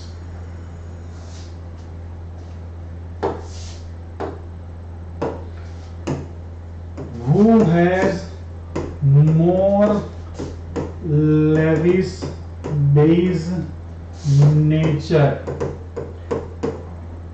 out of NF3 and NCl3, जिसमें नाइट्रोजन की एलपी को आपको कंसीडर करना है। बताओ, Who is more basic? Lewis base किसे कहते हैं? जो इलेक्ट्रॉन पेयर को किसी को डोनेट करे। ड्यूरिंग द प्रोसेस जो इलेक्ट्रॉन पेयर किसी को डोनेट करे उसे लेविस बेस कहते हैं। अब ध्यान से देखो, NF3 के अंदर नाइट्रोजन की एलपी बैक बॉन्डिंग नहीं कर रही है, तो वो नाइट्रोजन पर पूरी तरह अवेलेबल है। जबकि NCl3 में नाइट्रोजन की Lp क्लोरीन की 3D में बैक बॉन्डिंग कर रही है, तो वो उतनी अवेलेबल नहीं है। क्यों? क्योंकि ऑलरेडी कहीं डोनेटेड है। तो अगर इसको और इसको प्रोसेस में इन्वॉल्व करोगे तो नाइट्रोजन की Lp NF3 में अवेलेबल है डोनेट करने के लिए, जबकि NCl3 में नाइट्रोजन की Lp क्लोरीन की ही 3D में डोनेटेड है, तो इसकी कंपैरिजन में लेस अवेलेबल है। तो उसका ऑर्डर क्या बनेगा? NF3 is better base as compare to NCl3। बोलो क्या लिखा है आपने answer? Very good, your concepts are really very clear. तो आप लोगों ने वो सेंटेंस ठीक से डाइजेस्ट किया है। ये क्वेश्चन कैसा लगा आप लोगों को? मुझे बताओ, ये क्वेश्चन कैसा लगा? आई होप आप लोगों को ये क्वेश्चन पसंद आया होगा।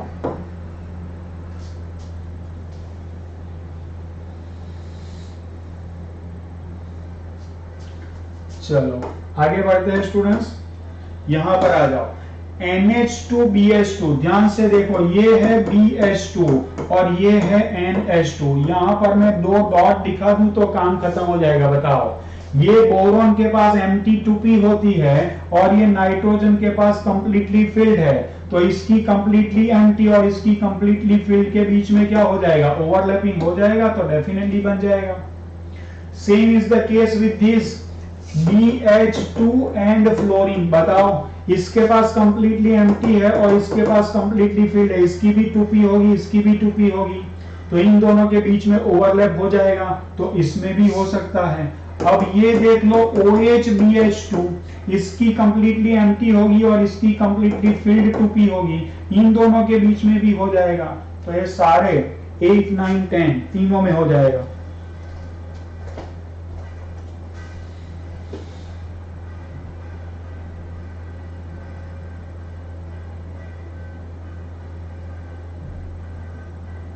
नहीं, उसकी कंप्लीटली फिल्ड 2s नहीं होगी ही, उसकी कंप्लीटली फिल्ड एक्चुअली sp3 होगी। उसकी कंप्लीटली फिल्ड क्या होगी? sp3 होगी, और वो sp3 क्लोरीन की 3D के साथ पैरेलल हो जाएगी। अगर एटॉमिक ऑर्बिटल की बात करें स्टूडेंट्स, एटॉमिक ऑर्बिटल की बात करें, ठीक है, अब देखो मैं यहां पर जो एक्सप्लेन कर रहा हूं वो NCl, तो डेफिनेटली ये जो इलेक्ट्रॉन पेयर है ना, वो 2p में नहीं होंगे और 2s में भी नहीं होंगे। होंगे किसमें पता है? वो sp3 में होंगे। लेकिन ये sp3 बनती किससे है? 2s एंड 2p से बनती है। माने क्या? 2 नंबर की p ऑर्बिटल से बनती है, इसलिए अलाउड है। अब चैट बॉक्स में मेंशन करो।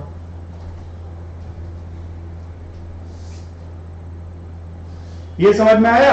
अगर इसकी sp3 जो बनती है वो शायद अगर वो 3s और 3p से बनती ना, तो वो लार्ज इन साइज होती, तो फिर ओवरलैप नहीं होता। ये होगी तो ये 2p नहीं होगी, ये होगी तो क्या? ये होगी तो sp3 ही। लेकिन ये sp3 बनती किससे है? 2s और 2p के ओवरलैप से बनती है। अगर ये sp3 3s 3p या 4s 4p के ओवरलैप से बनती, तो उसकी साइज इतनी बड़ी होती कि उसके पैरेलल की कोई ऑर्बिटल के साथ उसकी ओवरलैप नहीं हो पाती। अब चैट बॉक्स में मेंशन करो हीट, समझ में आया? और बाकी सारे भी मेंशन करो कि गॉट इट।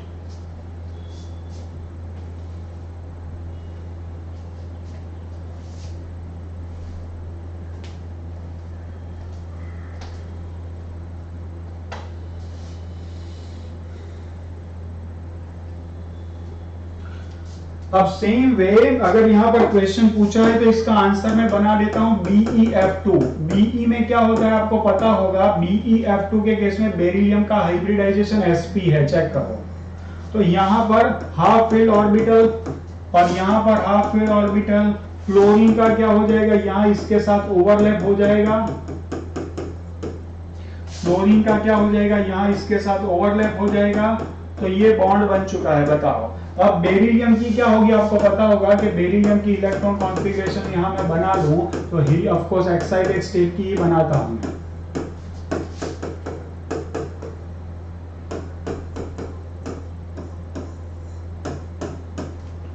हो गई? sp हाइब्रिडाइजेशन हो गया तो उसकी 2 एम्प्टी ऑर्बिटल होगी, जिसमें से एक एम्प्टी ऑर्बिटल में दिखा रहा हूं ऐसे, एक एम्प्टी ऑर्बिटल ऐसे परपेंडिकुलर होगी और दूसरी एम्प्टी ऑर्बिटल मान लो कि ऐसे परपेंडिकुलर होगी। मान लो कि ये है 2pz और ये है 2py। तो ये जो फ्लोरीन है, ये फ्लोरीन की भी क्या होगी, ये फ्लोरीन की कोई एक ऑर्बिटल ऐसी होगी जो कंप्लीटली फिल्ड होगी,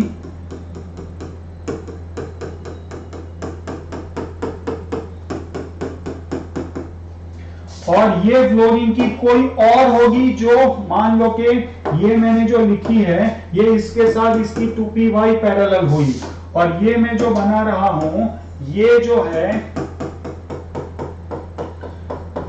ये मान लो कि फ्लोरीन की 2pz पैरेलल हुई, तो इन दोनों के बीच में बैक बॉन्डिंग हो जाएगा और इन दोनों के बीच में बैक बॉन्डिंग हो जाएगा। क्या दिक्कत है?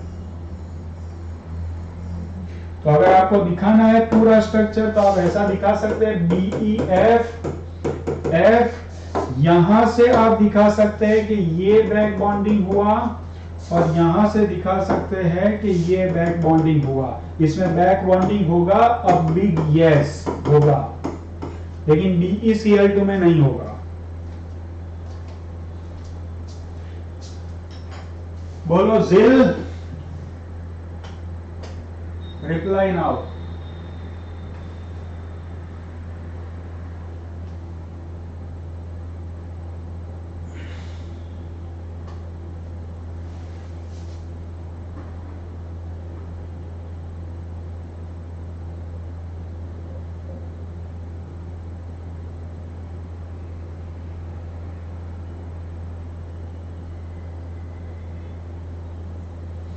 देखो हीट यहां पर फिर से थोड़ी गड़बड़ है, होता ये यहां पर नहीं होगा नहीं है, ऐसा है कि बहुत ही पुअर होगा, तो बहुत ही पुअर होगा उसके बेसिस पर हमें ऑर्डर लिखना है स्टूडेंट, ठीक है ना।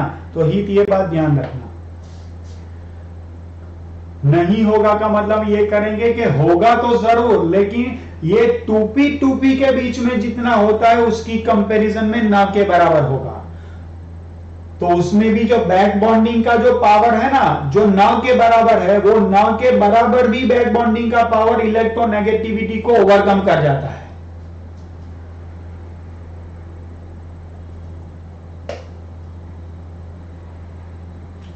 क्योंकि जब भी दो पैरेलल ऑर्बिटल होगी उसके बीच में ओवरलैप करने की तो ट्राई करेगा ही।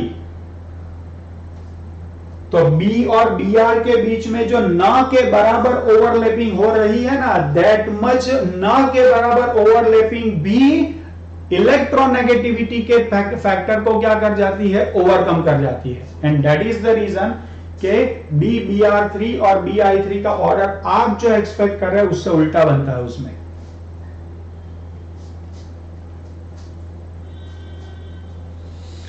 क्लियर है स्टूडेंट्स? तो आज की क्लास में मैंने आपको पाई कोऑर्डिनेशन और बैक बॉन्डिंग दोनों एक ही चीज है एक्चुअली, तो इसके बारे में मैंने आपको बताया। ये बहुत ही इंपॉर्टेंट टॉपिक है।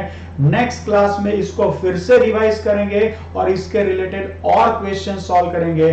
आज की क्लास आपको कैसी लगी वो चैट बॉक्स में, कमेंट बॉक्स में और व्हाट्सएप इनबॉक्स में मुझे पर्सनली शेयर जरूर करें।